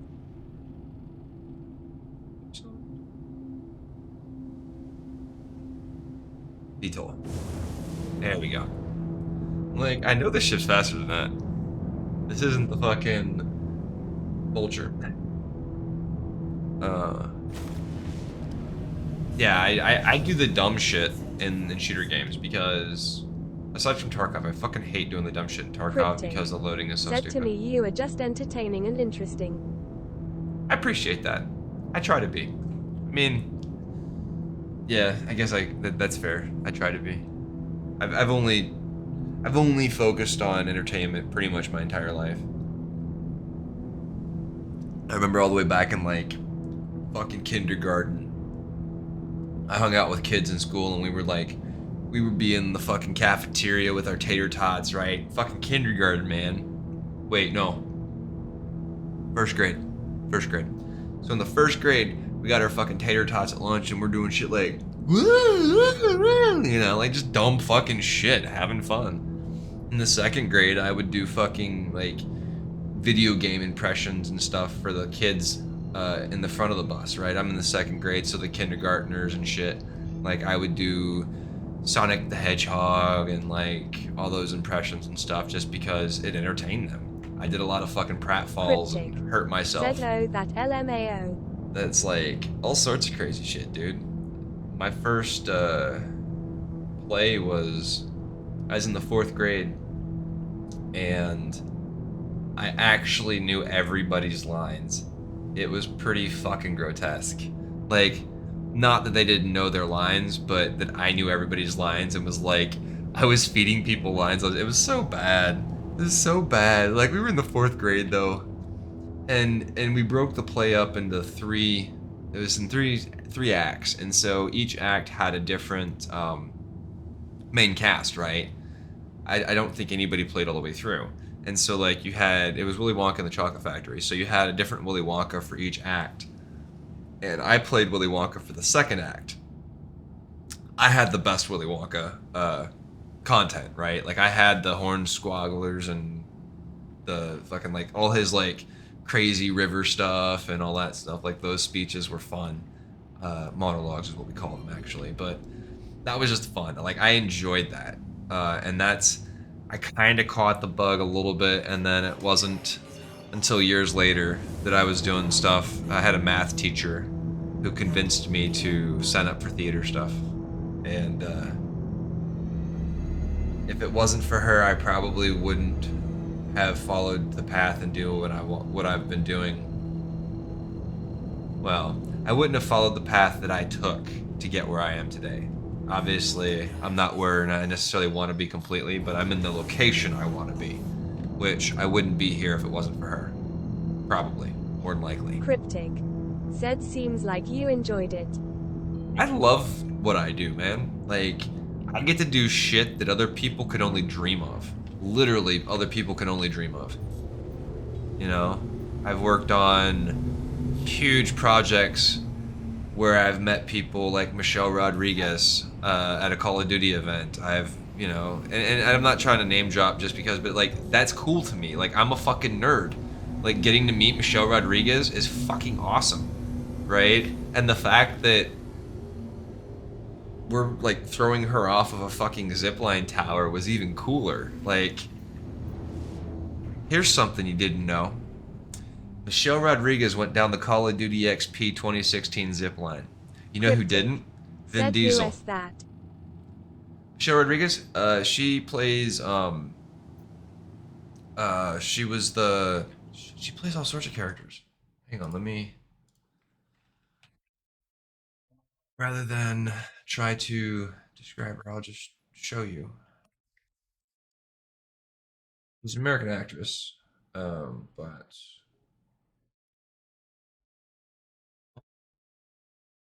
right. This is her. She was in Fast and the Furious, some other stuff. I guess she was in Dungeons and Dragons. But she was in Resident Evil. She was in Avatar, the original, the first one. So, but she was there. I got to meet like the head. Said shushes in those ads for Dungeons and Dragons coming up. Yeah. I haven't watched it yet, so I didn't know she was in that. But so yeah, I got to meet her.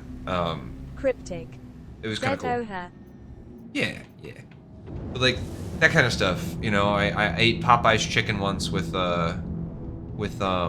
George Clinton from the Parliament. So like cool shit, right? Stuff that most people can't say they've done because you don't usually get into a position. But working in the entertainment industry, like working with concerts and live theater and shit, it's rewarding in its own rights. Like, it's really fun work. Really fun work. Please proceed to assigned landing bay. But that was backstage stuff. I much prefer to be on stage. It's more entertaining, I think, for me. More fun. It's way more fun. Like, I don't know. We had a lot of fun backstage though too, so I can't really say. I don't know. Both are fun. Both are fun, for different reasons, right?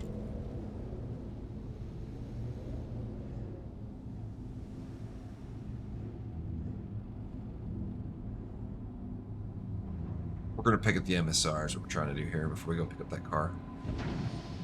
Cryptic. Said, but then you are in front of everyone. Well, I mean,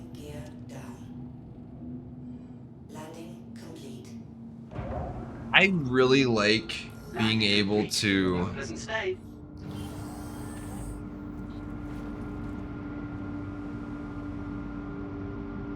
entertain people. And I was trying to think of if there was any other ways to rephrase that. Like, I mean, technically you could say control a room in ways because as an entertainer, when you're performing live, especially when you're performing live, you have a very unique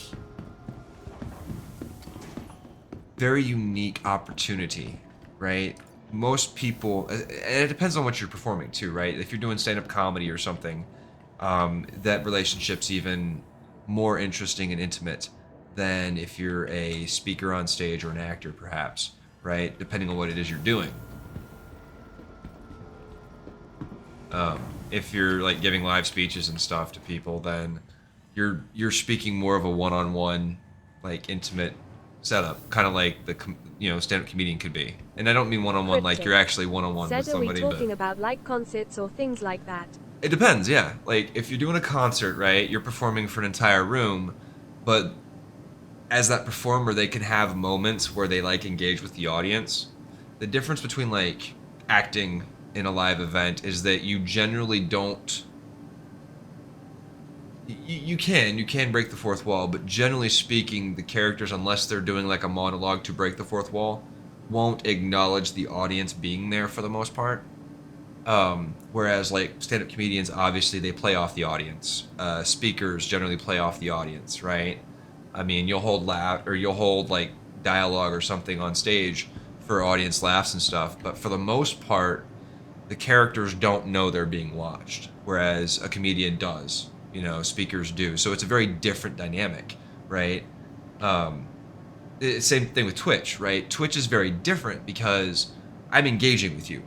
Not everybody does, but I'm engaging with y'all. I'm talking to you. I'm answering questions. We're telling jokes, whatever it is. And when you're on stage, like especially in theater, you don't have that. All I have really is all I have is the energy that the audience is putting out, like those emotions that I'm helping to create and bring to the surface through, you know, whether it's a drama, a comedy, or whatever, right? Each of those